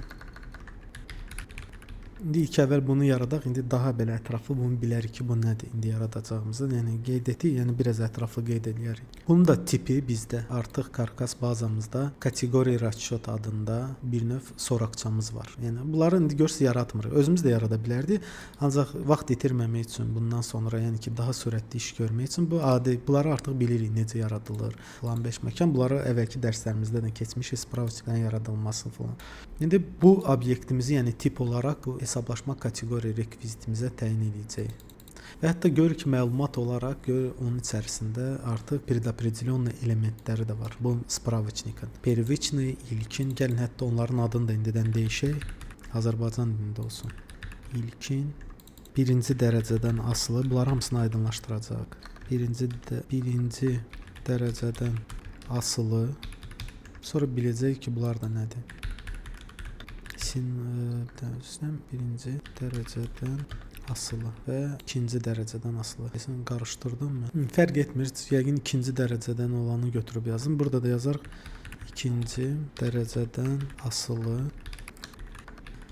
Darın da keçirdi öz Azərbaycan dilimizə bu şəkildə olsun. İlkin, birinci dərəcədən asılı kateqoriya, bir də ikinci dərəcədən asılı. Bunların indi qeyd edəcəyi bizə niyə lazım olacaq? Gəlin bu hesablaşma kateqoriyası üçün də onu tip olaraq təyin edirik. Kateqori расчета. Baxın, vurduq. Okay. Gəlin indi xatırlayaq. Bu hesablaşma kateqoriyası, yəni ki, rekviziti bizdə indi nə rol oynayacaq? Bizdə baza hesablaşmalardan asıllıq mövcud idi. Gəlin hətta slaydımızı da açaq. Yəni arada açmaq lazımdır. Gəlin keçək birinci bu üstə. Baza hesablaşma asıllığı mövcud idi və hansı ki çox dərəcəli də ola bilərdi. Və biz artıq aydınlaşdırmışdıq ki, bu çox dərəcəli hesablaşma növlərində baza asıllığında hər bir hesablaşma müəyyən ardıcıllıqla hesablanmalıdır. Baxın, biz burada görürük direktor əlavəsi hesablaşma növü var idi. Bunun üçün baza hesablaşma növləri birinci olaraq bunlar idi. Müəlliflik müqaviləsi üzrə, kvadrat müqaviləsi, rayon əmsalı. Yəni bu hesablaşma növü bir növ artıq первичный, bir ilkin ola bilməyəcək. Niyə görə? Bu gözləyir ki, bunun üçün ilkin olanlar baxın bunlardır. Və hətta biz keçsək ikinci slaydımıza görürük ki, buranın içində də rayon əmsalı var. Bu görürük ki, bunun üçün birinci olan, ilkin olan, yəni baxın artıq tutursuz. Bu direktor əlavəsi üçün bu 3 dənə idi, 4 dənə idi daha doğrusu hesablaşma növləri. Hətta bu hesablaşma növü içində də elə hesablaşma növü yenə qeyd edirəm var ki, onun da asılı olduğu baza hesablaşma növləri var idi. Və bu şəkildə yəni çox şaxəli, yəni çox səviyyəli bir hesablaşma növləri arasındakı asıllıq yaranırdı. Və hər bir hesablaşma müəyyən ardıcıllıqla hesablanmalı idi. Yəni birinci növbədə ən az asıllığı olan bu ilkin görsə günlük maaş, sonra rayon əmsalı hesablanmalı, sonra bu üçü üçün bu direktor əlavəsi, yəni bunlar hesablandıqdan sonra hesablanmalı idi. Baxın, bu şəkildə də yəni ki, bizim bu asıllıqdan ardıcıllıq aşağıdan yuxarıya doğru davam edəcək. Yəni birinci kateqoriya, yəni ilkin kateqoriya, sonra birincidən asılı olan kateqoriya. Sonra baxın bu nə idi? Bu ikincidən asılı olan, yəni ki, kateqoriya. Görürsüz, yəni bu şəkildə biz bunların ardıcıllığını təyin edə biləcəyik. Və gələcəkdə də bizə birdən lazım olsa, məsəl üçün burada hal-hazırda görürsüz ki, necə idi? Bir dənə daxil olaq içindən предопределенный element. Görürük ilkin birinci dərəcədən asılı, ikinci dərəcədən. İndi ola bilər bizdə əgər daha geniş iç-içə asılılıqlar olsa, biz bunu üçüncü, dördüncü istifadəçi tərəfdə yarada biləcəyik, əlavə edə biləcəyik bu şəkildə. Yəni asıllığımız bu şəkildə bazadan asıllıq, yəni ki, onun çox pilləli, çox dərəcəli asıllıqlarımız yaranarsa, o zaman daha belə. İndi bizim inanmıram olsun, bizim indi bu dərslərimiz müddətində elə 2 asıllıq dərəcəsi, yəni kateqoriyası kifayət eləyəcək. Yəni bu şəkildə hesablaşma kateqoriyasındakı, yəni hesablaşma növləri arasındakı asıllıqda ardıcıllığın təyin olunması bütün standart konfiquratorlarda da bu şəkildə eləyir. Biz də bu səbəbdən bu şəkildə də eləyirik. Yəni ki, standart zubda olsun, kompleks avtomatlaşdırma olsun, mühasibatda olsun. Orada da baxın bu şəkildə bu icra olunur. Bir-birinə asılı olan hesablaşma növləri arasındakı asıllığı zaman bəzən hesablamalar hansı ki ardıcıllıqla hesablanmalıdır. Onlar bu kateqoriya üzrə hesablanacaq. Bizim təyin etdiyimiz. Yəni biz təyin edəcək ki, birinci bu təyin olunsun, yəni bu hesablaşma növü hesablansın, sonra bu hesablaşma növü. Bu rekvizit bizə onun üçün lazım olacaq. İstifadəçi tərəfdə bunu yaradanda özünüz də görəcəksiniz. Baxın, yenə də keçək bu kateqoriyaya, bu soraqçaya. Burada bizdə indi ilkin var. İndi açaq bizim bu texniki tapşırığımızı. Və bizdə indi burada ilkin sizcə hansı ola bilər? Əlbəttə ki, biz aklad, yəni ki, bu bir növ heç bir baza asıllığı yoxdur. Yəni ki, bu birinci bir ilkin görürsüz. Və yaxud da aklad xarici ezam, bu da ilkindir. Ancaq birincidən təcrübəyə görə əlavə isə görürsüz asılıdır. Nədən? Bu 2-dən görürsüz baza. Onun üçün 2 dənə baza hesablaşma var. Bu aklad, bu aklad. Bu təcrübəyə görə əlavə, yəni ki, bu doполнение, yəni əlavə məbləğ bu maaş üçün bu hesablaşma növü üzrə. Ancaq bu 2 hesablaşma növü hesablandıqdan sonra bu hesablana bilər. Deməli biz buna nə qoyacağıq? İkinci kateqoriyanı seçəcəyik. İlkin kateqoriyası bunun üçün seçiləcək ki, birinci bu hesablansın, sonra bu hesablansın.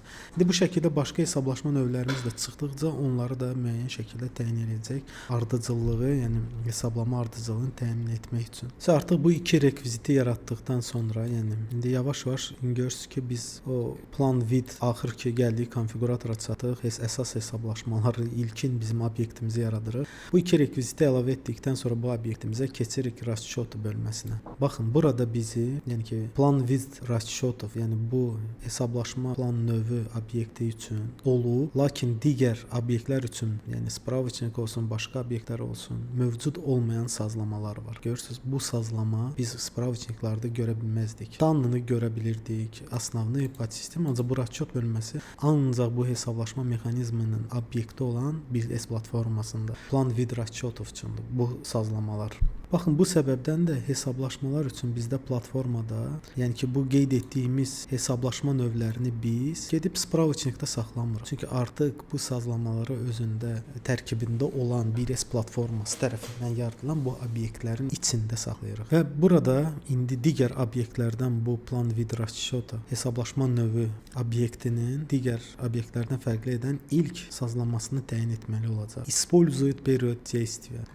Artıq mən bunu period действия deyəndə əgər dərslərə baxırsınızsa, yəni birinci, ikinci bu dərsimizə əvvəldən baxırsınızsa, siz artıq bilirsiniz ki, period действия nədir. İndi burada yazılıb ki, period действия, yəni əmək fəaliyyəti dövrü istifadə olunur bu obyekt üçün ya yox. İndi birinci yaratdığımız bu əsas hesablaşmalar, hansı ki, tapşırıqda bizim indi qarşımıza qoyulur ki, ilk əvvəl bu hesablaşma növlərini yaratmalıyıq. Yəni indi bizim bu sazlamanı təyin etməyimiz, burada tutaq ki, işarəni qoyuruq. O deməkdir ki, bizim əlavə edəcəyimiz bu obyektə, yəni istifadəçi tərəfində hesablaşma növləri period действия əmək fəaliyyəti dövründən asılı olacaq. Necə ki, biz artıq, yəni fikir verin, bunları hamısını yəni ki, boş-boşuna nəzərdən keçirmirdik. Görürsüz, aklad, əmək haqqı, misal üçün hesablaşma növü. Bunun üçün nə idi? Bu vaxtdan asılı olmağı. Görürsüz, 31. Bu period действияdır. Deməli bizdə aklad var deyə, baxın bu aklada görə və aklad niyə görə vaxta tabedir? Baxın onun formulasına. Bizə nə lazım olacaqdır? Faktiki iş günləri, bir də planlaşdırılmış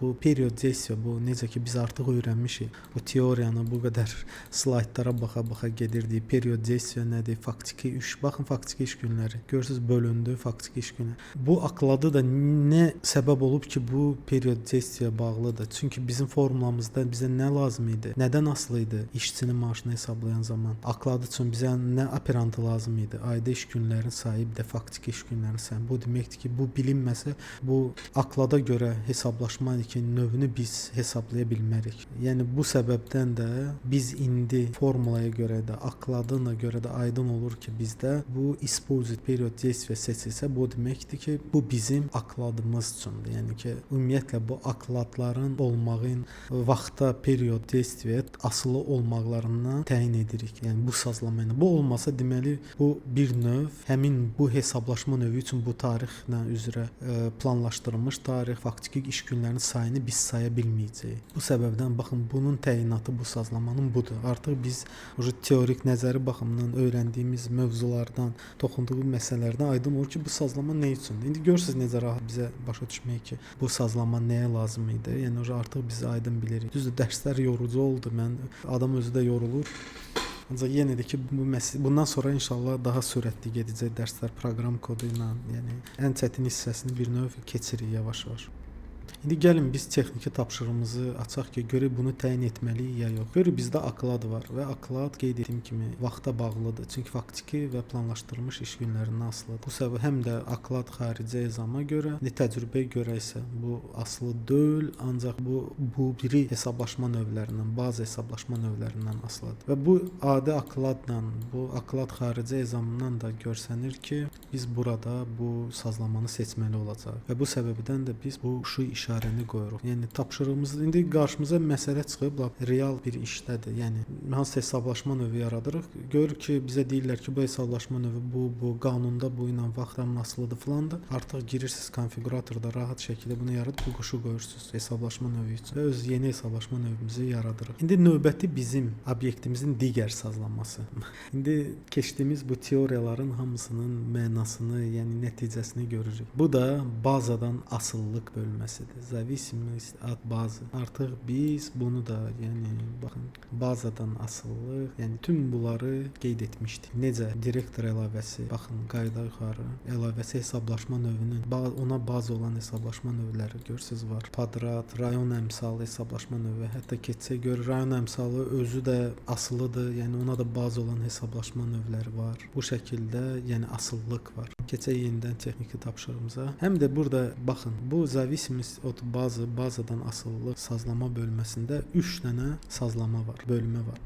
Не зависит, yəni ki, bazadan asılı deyil. Yəni bizim bu hesablaşma növümüz, yəni biz bu sazlama ilə təyin edəcəyik ki, bu hesablaşma növündə yaradılan, əsas hesablaşmalarda yaradılan hesablaşma növlərində heç bir bazadan asılı olmayacaqlar. Və digər ikinci зависит по периоду действия, bu birinci hansı idi? Period действиядан asılı olanlar. Bir də зависит период registrasiya. Bu da bizim qeydiyyat müddəti dediyimiz tarix. Məsəl üçün hansı idi o? Baxın, qeydiyyat tarixindən asılı olan asıllığı bu şəkildə sazlaya bilirik. Bu da nədir? Bizdə artıq məlumdur ki, hər əmək haqqı hesablaşması sessiyasında, yəni mühasibin verdiyi dövlət orqanları üçün mühasib hesabatının hazırladığı tarixdir. İndi burada da görürük ki, bizim bu независит qoysaq, yəni heç bir baza yoxdur. Və yaxud da зависит по периоду действия, vaxta görə, period действияya görə, bir də period registrasiyaya görə. İndi birinci sazlama buydu ki, независит, yəni asılı deyil. Gəlin baxaq görə bizim qarşımıza qoyulan tapşırıqda hesablaşma növlü,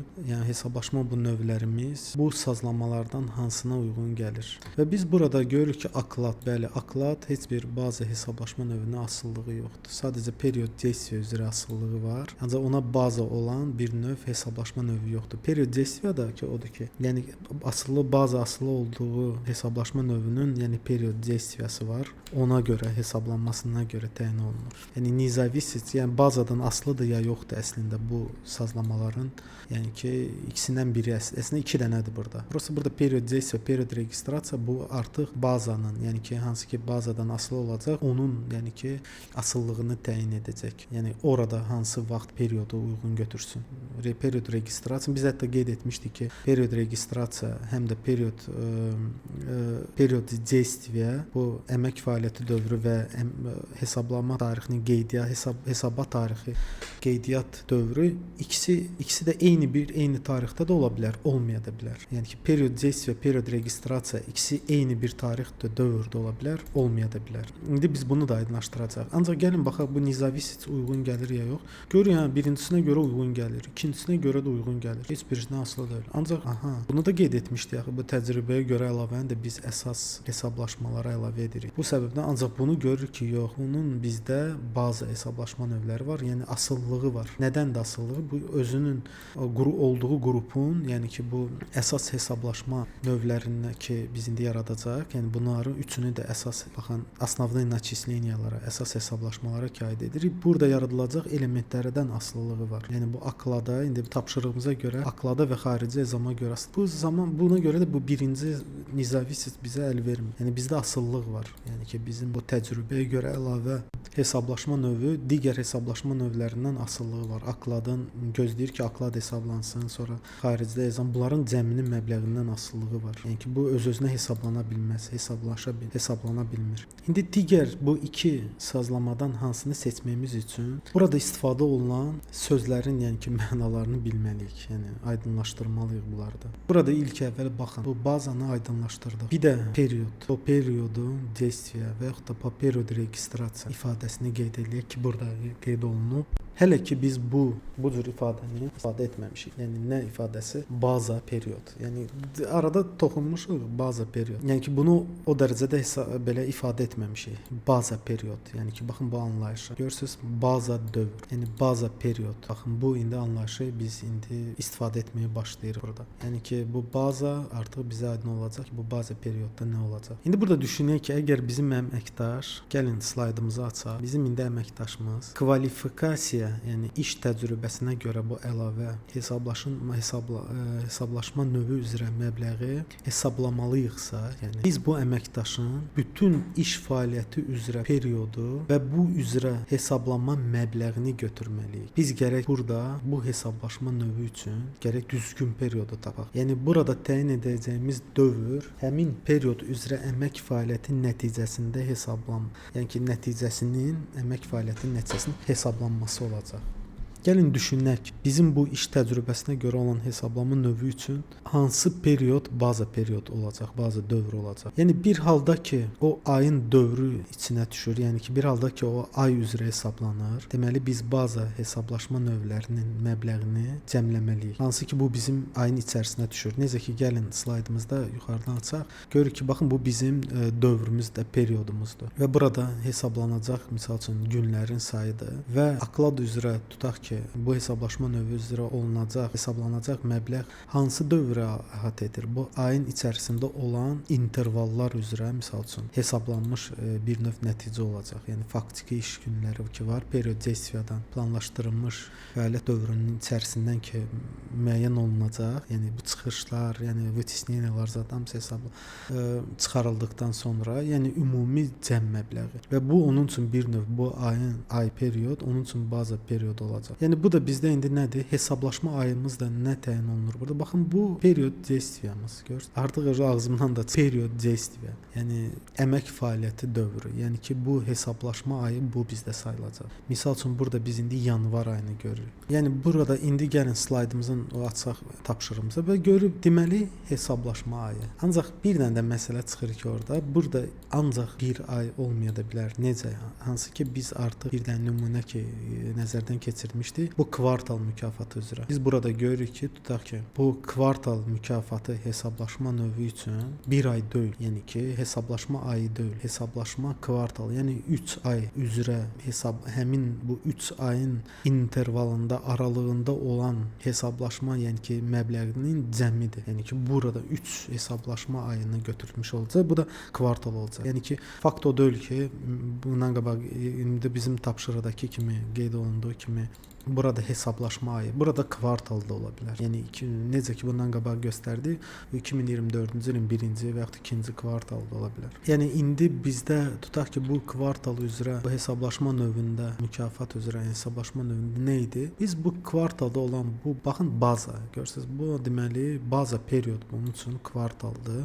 və baza hesablaşma məbləğləri də baxın bunların baza hesablaşma məbləğlərinin cəmini və ona görə də sonra biz faizi təyin edirik. Faizdən də həmin bu kvartal mükafatının məbləği əldə olunur. Baxın bu şəkildə. İndi burada bir daha xatırlayaq. Biz Bires platformasına baza hesablaşmalarının cəmi üçün tələb verməliyik. Necə ki qeyd etdik, Bires platforması bunu biz əllə hesablamayacaq. Bu bazadır, bu periodlardır, çıxışlardır filandır. Hamısını Bires platforması bir dənə biz ona məlumatları verəcək və Bires platformasına tələb göndərəcək ki, bizə həmin bu baza məbləği, yəni baza hesablaşmaları üzrə məbləğlərin və faktiki iş periodunun, iş günlərinin sayı hamısını planlaşdırılmış, həm də faktiki iş günlər sayının olan məlumatları bizə versin. Yəni ki, buradan da biz artıq aydınlaşdırdıq ki, bizim üçün baza period nədir? Bu ya interval 1 ay ola bilər, baza period. Yəni ki, onun asılı olduğu hesablaşma növünün o hesablaşma ayı üzrə və ya da period üzrə ay da ola bilərdi. Həmçində qeyd etdik ki, bu bizdə kvartalda ola bilər, 3 ay. Yəni ki, bu 3 ay üzrə olan həm hesablaşma periodu və oradakı məbləğlər 3 ay üzrə baza hesablaşma məbləği olacaq. Bunu da 1S platformasına müraciət edib əldə edəcəyik. Yəni avtomatik o mexanizmi 1S platformasına qeyd etdiyimiz kimi var. Biz sadəcə olaraq məlumatlarla həmin bu məlumatları proqram kodu vasitəsilə götürəcəyik. Sadəcə olaraq biz indi gərək biz düzgün bu obyektlərimizi yaradaq ki, sonra məlumatları, bu registr расчётов indi dərslərimiz olsa davam edəcək. Biz digər obyektlərdə, sənədləri də, divizeniyaları hamısını öyrəndiyimiz zaman bu məsələləri qeyd edəcəyik. İndi burada bir dənə də qarşımıza belə bir sual çıxır ki, yəni platforma özünü necə təyin edəcək ki, hesablaşma növünün nəticəsi baza perioda daxildir ya yox. Yəni platformadan, yəni ki, məlumat bazasında tutaq ki, bizdə gün üzrə aklad hesablanma növü üzrə nəticələri görür 1S platforması. İndi o necə müəyyən edəcək ki, bu nəticə birinci kvartala daxildir və yaxud da yox, və yaxud da aya daxildir. Yəni ki, platforma onu necə təyin edəcək? Burada bunun üçün hər hansı bir kriteriyanı müəyyən etmək olar. Platformada burada çox böyük kriteriyalar yoxdur. Yəni kriteriyaların sayı məhdud azdır. Bu ya baxın, period действия olacaq və yaxud da period registrasiya. Baxın, bu iki məlumatı 1S platforması bilir. Necə ki, indi görürsüz sazlamadan da. Yəni özü bizə işarə ki, mən ya period действиядан götürəcəm, baxın bu şəkildə və yaxud da period registrasiyadan. Hesabatın o tarixi, hansı ki biz hər hesablaşma sessiyasındakı mühasibat hesabatını hazırlayırıq, o tarix, yəni sənədin, indi onları hamısını aydınlaşdıracaq. Yəni qeydiyyata düşdüyü bu period registrasiya tarixi. Yəni bu iki sazlamadır onun üçün. Yəni iki dənə kriteriya var. İndi hansından necə götürəcək? Baxın, biz burada onu təyin edəcəyik. Yəni bu tarixlər ona məlumdur. Bu sazlamadan da görürük ki, bu period действияda 1S platformasına məlum olur. Bir də period registrasiyasında 1S platformasına məlumdur. Baxın, bu səbəbdən də biz bu sazlamanı platforma üçün müəyyən etməliyik. Ya period действияdan götür, ya da ki period registrasiyadan. Gəlin düşünək, biz bu hesablaşma üçün, yəni bizim bu tapşırığımız, texniki tapşırığımızdakı kimi bu hesablaşma növləri üçün, hansı ki biz əsas hesablaşmalara aid edəcəyik, indi yaratdığımız bu obyektdə, indi hansı kriteriyanı təyin etməliyik? Ya period действия, ya da period registrasiya. Bizim, yəni ki, burada görürsünüz, iki seçim imkanımız var. Burada bizə ən yaxın və ən uyğun olanı hansıdır? Əlbəttə ki, period действия. Çünki məhz period действия elə dövr aralığıdır ki, biz ona görə hesablaşma növləri üzrə iş vaxtlarını planlaşdırırıq. Necə ki, baxın burada aklad, hətta ezamiyyət olsun, fikir versə, bu period действияya görə bizim, yəni ki, baza periodumuz da, yəni bu period действия ola bilər. Ki bizim burada asılı olan bu üçüncü hesablaşma növümüz də akladla hansına müraciət edir? Aklad və bunların hesablaşmasını gözləyir. Deməli, bunun üçün də hesablaşma baza dövr bu hesablaşma növlərinin period действиясы, yəni ki, əmək fəaliyyəti dövrü, hansı ki bunun haqqında da artıq danışmışıq. Yəni görürsüz ki, bu slaydımızda olanlarla necə biz konfiguratorda həll etmək istədiyimiz tapşırıq üçün sazlamaları da təyin edirik və biz burada зависеть period действияны seçəcəyik. İndi burada bir sual da verə bilərsiniz, yəni təbii halda qarşımıza indi belə bir sual da çıxa bilər ki, bəs yaxşı, nə zaman bizə bu sazlamalardan period registrasiya lazım ola bilər? Yəni görürük ki, elə period действияны qoysaq, elə ən uyğunu budur. Bəs yaxşı, bu period registrasiyanı biz haçan istifadə edə bilərik? Yəni xatırlayaq ki, bizdə elə hesablaşma növləri var ki, ümumi hesablaşmalardan yəni çıxarışlar edir, vытеснение edir. Bu hansılar idi? Ezamiyyət idi, tutaq ki,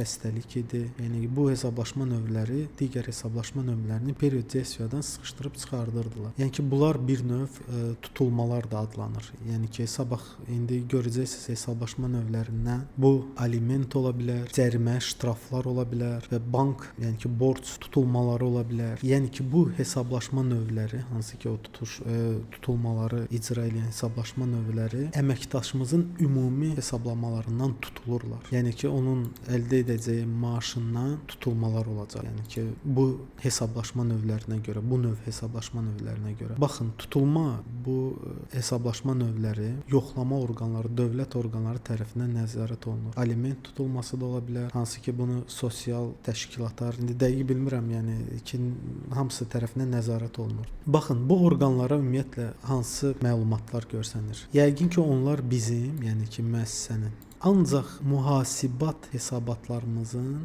nəticələrini görürlər. Yəni bu nəzarət orqanları üçün bu tutulmalar ki var, cərimədir, misal üçün bank gecikmələri, bu bank borcları da hansı ki aylıq işçinin maaşından tutulacaq və yaxud da alimentdir, işçinin maaşından tutulacaq və dövlət orqanları üçün burada hansı tarix maraqlıdır? Əlbəttə ki, qeydiyyat tarixi. Yəni ki onlar maraqlı deyil. Hansı period действияda bu əməkdaşa maaş nə qədər hesablanıbsa, misal üçün o period действиясы ezamiyyətdən hesablanıb və yaxud da xəstələnib, xəstələnməyib. Ona maraqlı deyil. Yəni o dövlətə maraqlıdır ki, bu əməkdaşa onun haqqında müəssisənin verdiyi bu mühasibat hesabatı yanvar ayına, fevral ayına. Yəni görür ki, bu nədir? Bizim qeydiyyat tariximiz. Baxın, period registrasiya. Deməli, hansı ki hesablaşma növləri bizdə tutulmalarla bağlı olacaq. İndi bu bizdə əsas hesablaşmalar idi. Bu tutulmalar üçün biz rahat şəkildə bu period registrasiyanı qoya bilərik ki, vaxtı oradan götürsün. O tutulma o tarixə görə olsun ki,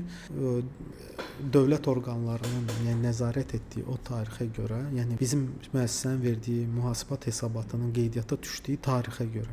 Onda biz burada rahat şəkildə görürük ki, yəni, bu teoriyamızda qeydiyyat tarixi də nədir, period действиямızda nədir, bu slaytlarımızda öyrəndiklərimiz yəni bizə indiki proqram kodu tərəfdə platformada işləyirik, bizə nə qədər rahatçılıq verir, başa düşürük ki, nə üçün idi. İndi biz bildik ki, bu əsas hesablaşmalarda bizdə mütləq period действия götürməlidir. Niyə görə? Çünki bizim bu təcrübəyə görə əlavəmiz, bu bazı hesablaşma növləri ki var, o onlardan, niyə görə baza deyirik bunlara? Çünki bunun hesablaşması onlardan asılıdır. Yəni ki, bu təcrübəyə görə əlavə faizə görə hesablanır. Buna da biz məbləğ hara gəldi? Hansı məbləğ gəlməlidir? Baxın, bu aklad. Bu aklad da ona baza. Və bu hesablaşma ayı da bu akladdır, aklad xarici ezamdır. Bunların bir növ period действияларıdır. Bu səbəbdən də biz burada зависит по периоду действиянı seçirik sazlama olaraq. Digər keçək sazlamamıza. Yəni hər bir bu obyektimizin bir platformada öyrənə sazlayacaq ki, biz əmək haqqını, yəni dəqiqliyi ilə hesabatlarımızı ala biləcəyik. Yavaş-yavaş. Yəni mən də sizinlə bir yerdə öyrənirəm. Hər öyrəndiyim mövzunu da sizinlə paylaşacağam. Bu səbəbdən səbirlə gedirik, öyrənə. Digər bizim sazlamamız burada bazовые планы видов расчета. Bazовые планы видов расчета. Bu bölmə. Biz burada hal-hazırda bizdə siyahıda görürük ki, sadəcə bir dənə element var. O da yəni ki öz yaratdığımız element. Bizim hal-hazırda yaratdığımız bu yəni ki hesablaşma növü obyektin bu plan vid расчета bu siyahının içərisində gözlənir. İndi başqaları yoxdur deyə, yoxsa olsaydı görərdik. Yəni seçə bilərdik. Bu da indi görürsənir ki, bizim üçün bu hesablaşma növləri üçün baxın, зависит по периоду bunlar heç doldurdu. Bazı planı видов расчета.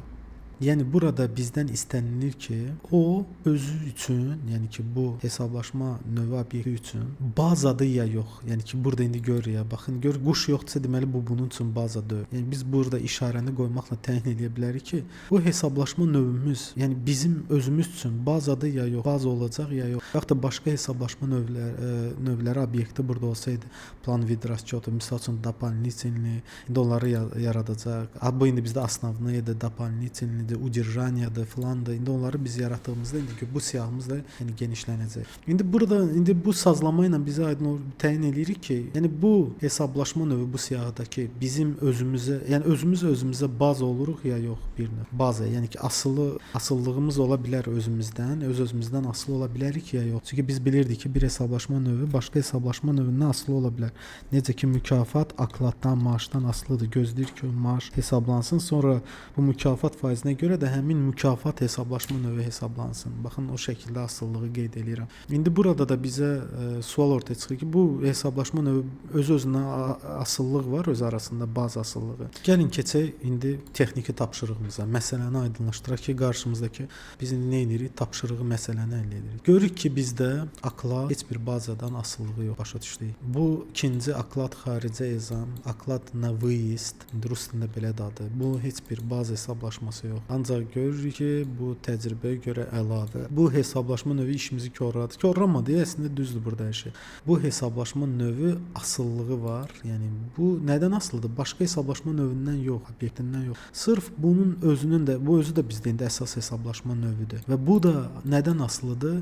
Bu akladdan və aklad xarici ezam, aklad na выездdan. Deməli bu sazlama da bizdə nə olmalıdır? Yəni açıq-aydın görsənir ki, yəni bütün burada öyrən bu slaytdan da görürük ki, bu özü özünə, yəni ki, bir buradakı yaranacaq hesablaşma növü, yəni hansı ki, bu təcrübəyə əlavə görə, ona görə baza həmin bu hesablaşma növündə olan digər elementlərə asılı ola biləcək, olacaq, yəni tapşırığımıza görə. Bu səbəbdən də biz burada bu sazlamanı da seçirik. Əgər ki, bu sazlamanı da, bu bölməni də demək olar ki, düzəlişlərini etdik. İndi burada bir neçə məsələni də qeyd etməliyik. Bu da nədir? Yəni burada indi baza hesablaşma növləri məcbur deyirlər ki, həmin bu plan hesablaşma növü ki, obyekt yaratmışıq, əsas hesablaşma növləri, bu növün içində olan indi gələcəkdəki yaradacaq istifadəçi tərəfdə hesablaşma növlərindən olsun. Onlar həmçinin də indi bu siyahı indi yaratdıqda görəcəyik, başqa plan hesablaşma obyektlərindən də ola bilərlər. Hansılar ki, bizim konfiqurasiyada yəni ki, mövcuddurlar. Belə ki, biz indi hesablaşma planı obyektinin sazlamalarını bir növ düzəltmiş olduq. Burada bizim bu obyektimizin soraqça, kataloq obyektlərindən başqa bəzi fərqli cəhətlərini də qeyd etmək istərdim. Yəni ki, bu hansı ki qeyd etdik ki, çox oxşardır soraqçalara, spravçniklara, bu plan vid расчёт. Ancaq bəzi fərqləri də qeyd etmişdik. Hətta sazlamalar bölməsinə görə də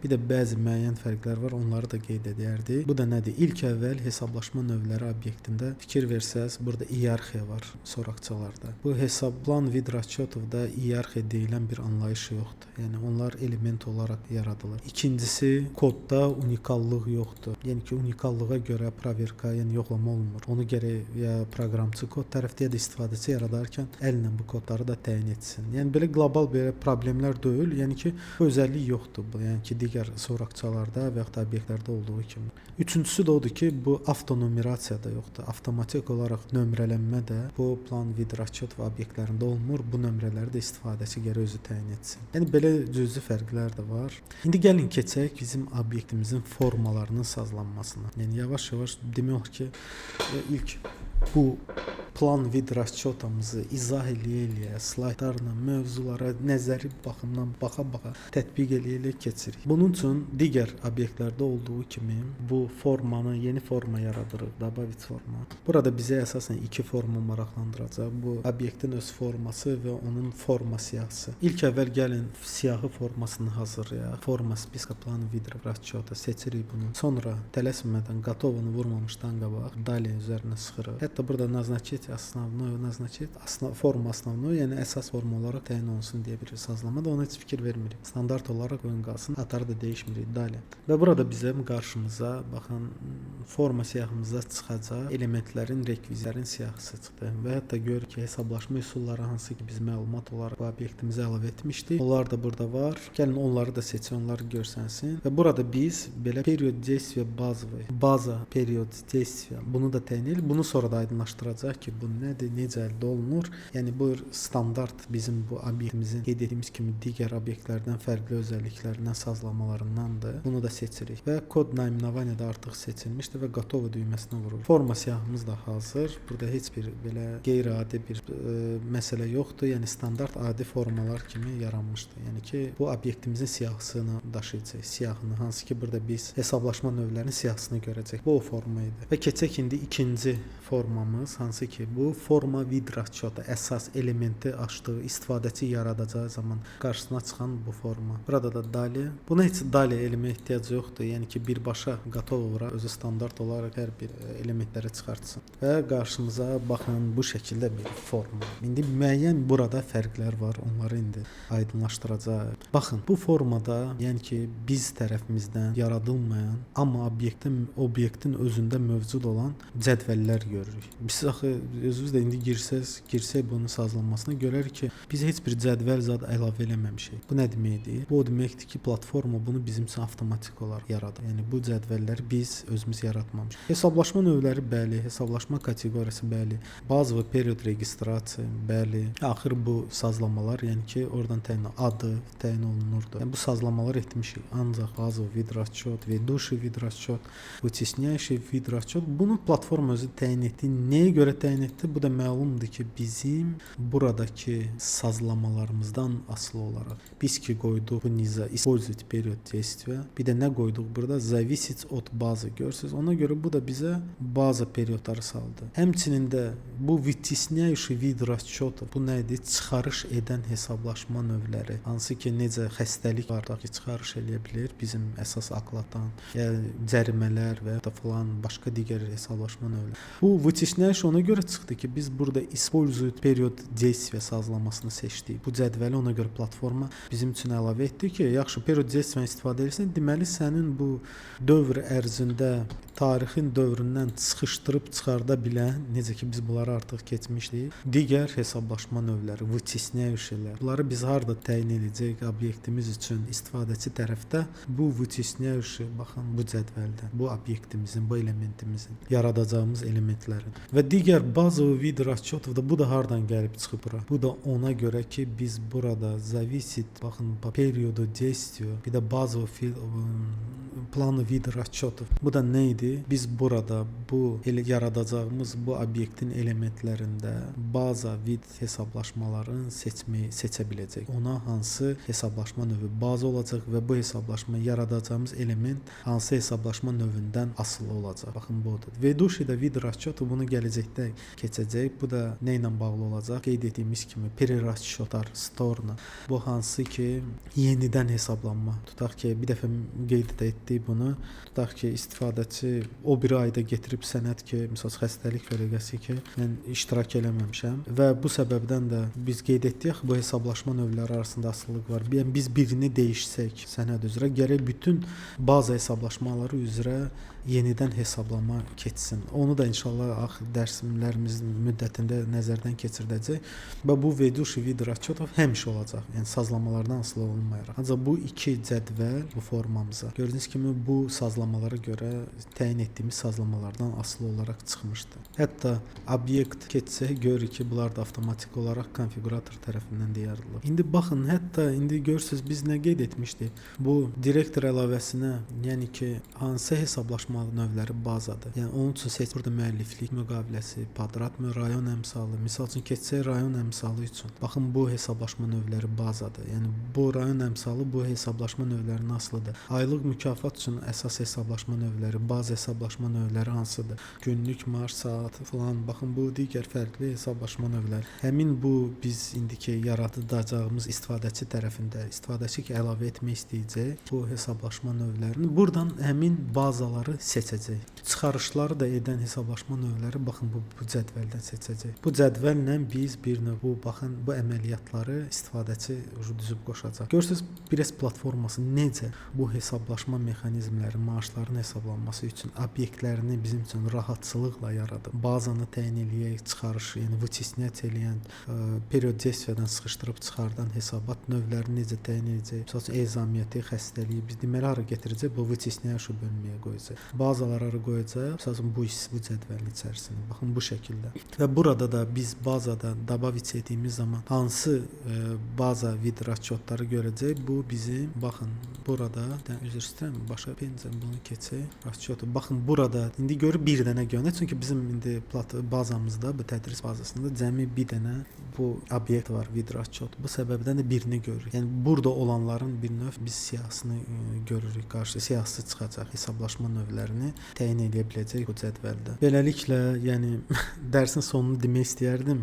Yəni çox uzandı dərs, ancaq hələ qurtarmamışıq. Yəni mən söz verdiyim kimi çalışacaq ilk istifadəçi tərəfində də bu hesablaşma növlərini obyektlərini yaradaq. Yəni proqram kod elə yazmadıq, ancaq ağıllı başlı konfiquratorda obyekt yaratdıq, sazlamaların təyin etdiyi formasını yaratdıq. Yəni indi də keçəcəyik nəyə? İndi bizim bu texniki tapşırığımıza əsasən, açaq onu. Bu texniki tapşırığımıza əsasən bizə lazım olacaq hesablaşma növləri ilə bu bazamızı doldurulması zamanı gəldi istifadəçi tərəfindən. Yəni keçib istifadəçi rejimində eləyəcək. Ancaq bir məsələni də qeyd edeyim ki, biz bunu, bu hesablaşma növlərini girib baxın, burada da bir sağ düyməni sıxırsınız. Открыть предопределенные элементы və yaxud da buradan прочие bölməsi предопределенные элементы. Buradan da yarada bilərdik. Görürsüz, bazalar, cədvəllərimiz də var. Hamısı burada düşüblər. Burada da yarada bilərdik. Yəni ad qoyacaqdıq, kod qoyacaqdıq. Bütün bu sazlamaları buradan da təyin edə bilərdik. Lakin indi bizim tədris tapşırığımıza uyğun olaraq, yəni bu xüsusi əgər konkret bir tapşırıq gəlsəydi ki, yəni zadaçamız olsaydı ki, bu elə bir obyekt olacaq ki və heç kim sonradan bunu silib dəyişə bilməsin deyə onda предопределенно yarada bilərdi. Ancaq biz də bu dərs çərçivəsində bunları hamısını istifadəçi tərəfdə yaradacağıq.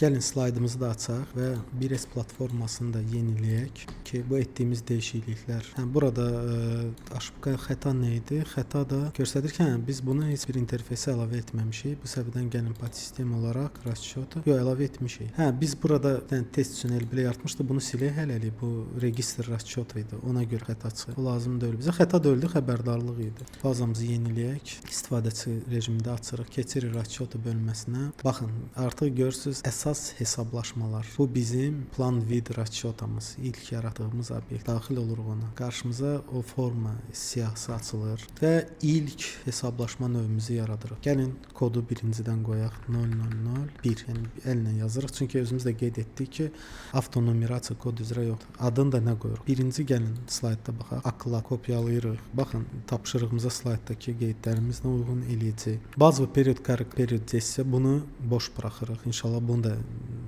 toxunacaq bu məsələyə də. Buna ehtiyac yoxdur. Hesablaşma üsulu. Bizdə nə idi? Tapşırığımıza baxaraq. Aklada görə artıq biz yaratmışıq. Hətta Azərbaycan nədə tərcümə etdik? Aklada görə. Hesablaşma kateqoriyası. Gəlin baxaq. Hesablaşma kateqoriyası bizdə indi aklad, düzdür?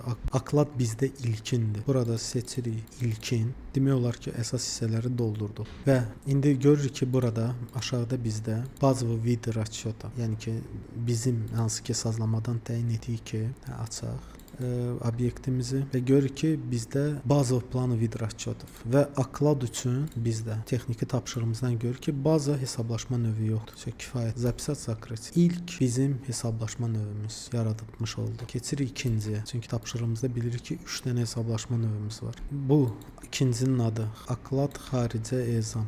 Daxil oluruq, adını yazırıq. Kodun da 0002 qoyuruq. Hesablaşma üsulu nə idi bizdə? Aklada görə. Tapşırığımıza uyğun şəkildə eləyəcək hamısını. Hesablaşma kateqoriyamız. Bu da bizdə. Aklada görə də ilkindir. Heç bir asıllığı yox. Və bazı vid расчёт varmı onun üçün? Gəlin baxaq. Tapşırığımıza gör ki, yoxdur. Bazı, yəni ki, özü formulasına görə hesablanır. Heç bir digər hesablaşma növünün asıllığı yoxdur. Yəni sadəcə asıllığı period действия görədir. Və zapisat zakрыть. İndi burada bir məsələ var. Baxın, indi açaq biz slayda. Bu texniki tapşırığımızda görürük ki, bizim bu akladan çıxaran, yəni onu period действиядан itələyib sıxışdırıb çıxardan, baxın bu ezamiyyət kimi hesablaşma növü var ki, ondan ki bu tarixdən sıxışdırıb çıxardır. Bu da nədir? Aklad xarici ezam çıxaran, вытесняющий vid расчётadır, yəni ki, hesablaşma növüdür. Bu səbəbdən də biz qaydırıq aklada. Artıq bayaqlar bu yox idi deyə, ona görə biz burada seçənməmişdik. Bizdə də nədir? Bunun вытесняющий, yəni baxın adi, görürsüz qarşımızda aklad xarici ezam olunduqda bu əmək haqqı hesablaşma növü bu biri akladın tarixini, yəni faktiki günlərini siləcək. Özü girəcək onun yerinə. Yəni ki, bu bizə aydındır. Teorik nəzəri olaraq bunu aydınlaşdırır. İndi proqramda da görsün necə rahat. Вытесняющий nədir? Bu aklad üçün. Aklad xarici ezam. Seçirik onu. İndi görürsüz proqrama komandaları, məlumatları doldurur. Proqram bizə lazım olan hesabatı verəcək sonra. Yəni yavaş-yavaş gedirik. Yəni prosta bu dərsimiz də həddindən çox uzandı. olmalıdır. Ancaq gəlib obyektlərimizi artıq yaradırıq. Bir də burada bir məsələni də qeyd eləyək. Akladda bu вытесняющий-də, yəni ki, burada harda ki biz çıxarış edən вытесняющий vid расчетов-ki təyin edirik ki, bu akladı sıradan çıxardan period действия-də hansı hesablaşma növüdür? Bu aklad xarici ezam. Yəni belə bir sənəd olsa, hərəkət olsa bu aklad üzrə bu vurub o period действия-dən akladı çıxardacaq. Yəni özü proqram hesablayacaq. Bizə heç maraqlı deyil o necə formsuz adı. Yəni proqram bizə o məlumatı verəcək. Yəni faktiki iş günlərini təyin edəcək. Aklad üzrə, aklad xarici ezam üzrə. Buradan çıxarış edən hesablaşma növünü biz ki əlavə edəcəyik. Mütləq şəkildə bu вытесняющий-də gərək həmin burada seçəcəyimiz element bu eyni plan vid расчетов-da olsun. Başqa plan vid расчетов elementi buradan çıxarışı, yəni ki istifadə edə bilmərik. Bu məhdudiyyəti platforma qarşımıza qoyur. Yəni nə məhdudiyyət?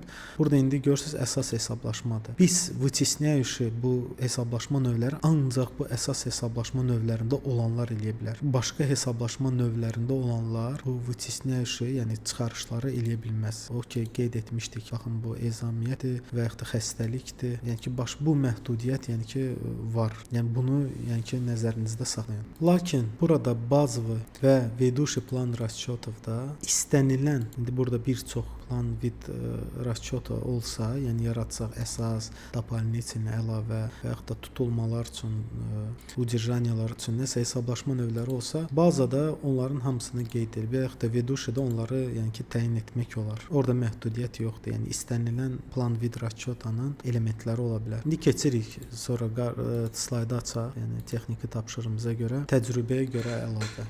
İndi bunun da gəlin adını götürək buradan. Keçirik sazdat yaradırıq.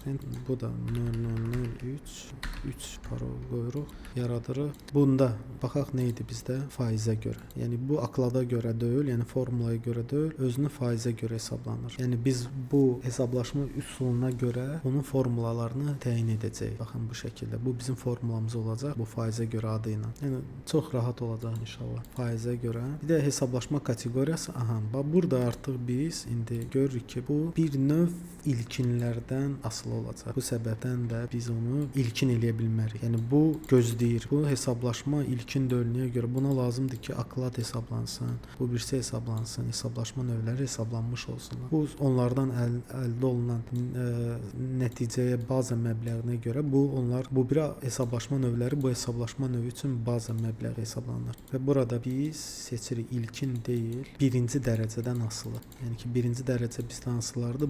Bunlardan asılı. İndi kodumuzda da o şərtə uyğun onu proqramlaşdıracağıq sonra. İndi bunun üçün baxın baza var. Niyə görə? Slaydı açırıq. Gör ki, bu təcrübəyə əlavə bu hesablaşma növünün baza hesablaşma növləri var. Tapşırıqdakı kimi. Yəni bu asılıdır bunlardan. Necə asılıdır?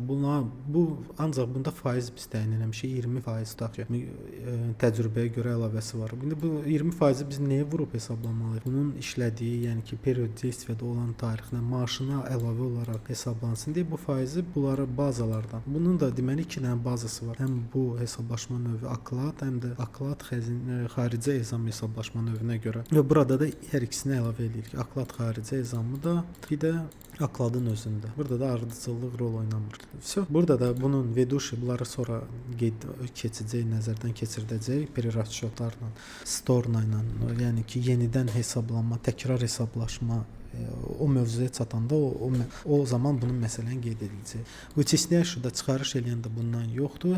Записать и закрыть və 3 dənə bizim artıq hesablaşma növlərimizi yaratmış olduq. Yəni bu nəzəri tərəfini bir növ dərsimizin qurtarmış olduq. Yəni indi arada bir qeyd etdiyim kimi qayıtmaq məcburiyyətindəyik. Ancaq ki, artıq o platformada həm istifadəçi rejimində, həm də ki proqram konfiquratorda işləməyə başlayacaq. Artıq ilk hesablaşma növlərimizə də qarşımıza qoyulan texniki tapşırığa uyğun olaraq da məsələləri, praktiki işləri həll eləyə, maaşların hesablanması məsələlərinə bir-bir toxunacaq. Beləliklə bu dərsimizin axır ki sonuna çatdıq. Həddindən çox uzun dərs oldu. Biz bu dərsimizdə, yəni hətta indi burada bir nələri keçdik qeyd etmək belə böyük vaxt aparacaq. Bizə ümumiyyətlə aydın oldu ki, hesablaşma sistemi çox da qeyd etdiyimiz kimi birinci dərsimizdəki kimi çox da asan bir mövzu deyil. Burada bəzi hesablaşma növləri arasında, hesablaşma sistemləri arasında asıllıqlar var. Onları nəzərdən keçirdik. Bu asıllıqların çox mərtəbəli, çox dərəcəli ola bilər. Yəni mürəkkəbliyi, dərinliyi çox ola bilər. Ümumiyyətlə mürəkkəb hesablaşma sistemləridir. Period CSV-lara görə də asıllıqları öyrəndik. Hesablaşma növləri arasındakı qarşılıqlı münasibəti, bir-birinə qarşılıqlı təsiri nəzərdən keçirdik. Onların əsas spesifik xüsusiyyətlərini öyrəndik. Platformanın bizimlə mexanizmlərini, bizə olan rahatçılığını, hədiyyəsini gördük. Hansı ki, bizim üçün lazım olan baza hesab məbləğlərini, hesablaşma məbləğlərini, faktiki iş, yəni ki, tarixlərini, faktiki iş günlərini və planlaşdırılmış iş günlərinin saatların sayını bizə avtomatik olaraq verəcək. Hansı ki, biz onları sonra formullarımızda istifadə edəcəyik. Onları aydınlaşdırdıq və texniki tapşırığımız qarşımıza qoyduq və bazamızda ilk plan vid расчетов, əsas hesablaşmalar, əsas da qoya bilərdik, fərq etmir adından, основные начисления obyektimizdə yaratdıq. Onun sazlamalarını təyin etdik, keçdiyimiz nəzəri mövzularla, məsələlərlə əlaqələndirərək və ilk istifadəçi rejimində obyektlərimizi yaratmış olduq. İnşallah çalışacağam tezliklə yeni dərsimizi də hazırlayım. Bununla da dərsimizi sonlandırıram. Həmişəki kimi sizlərdən videonu bəyənməyi, kanala abunə olmağı, videonun altında şərhlər bölməsində öz fikirlərinizi, qeydlərinizi, iradlarınızı, suallarınızı bildirməyinizi istərdim. Sağ olun, uğurlar.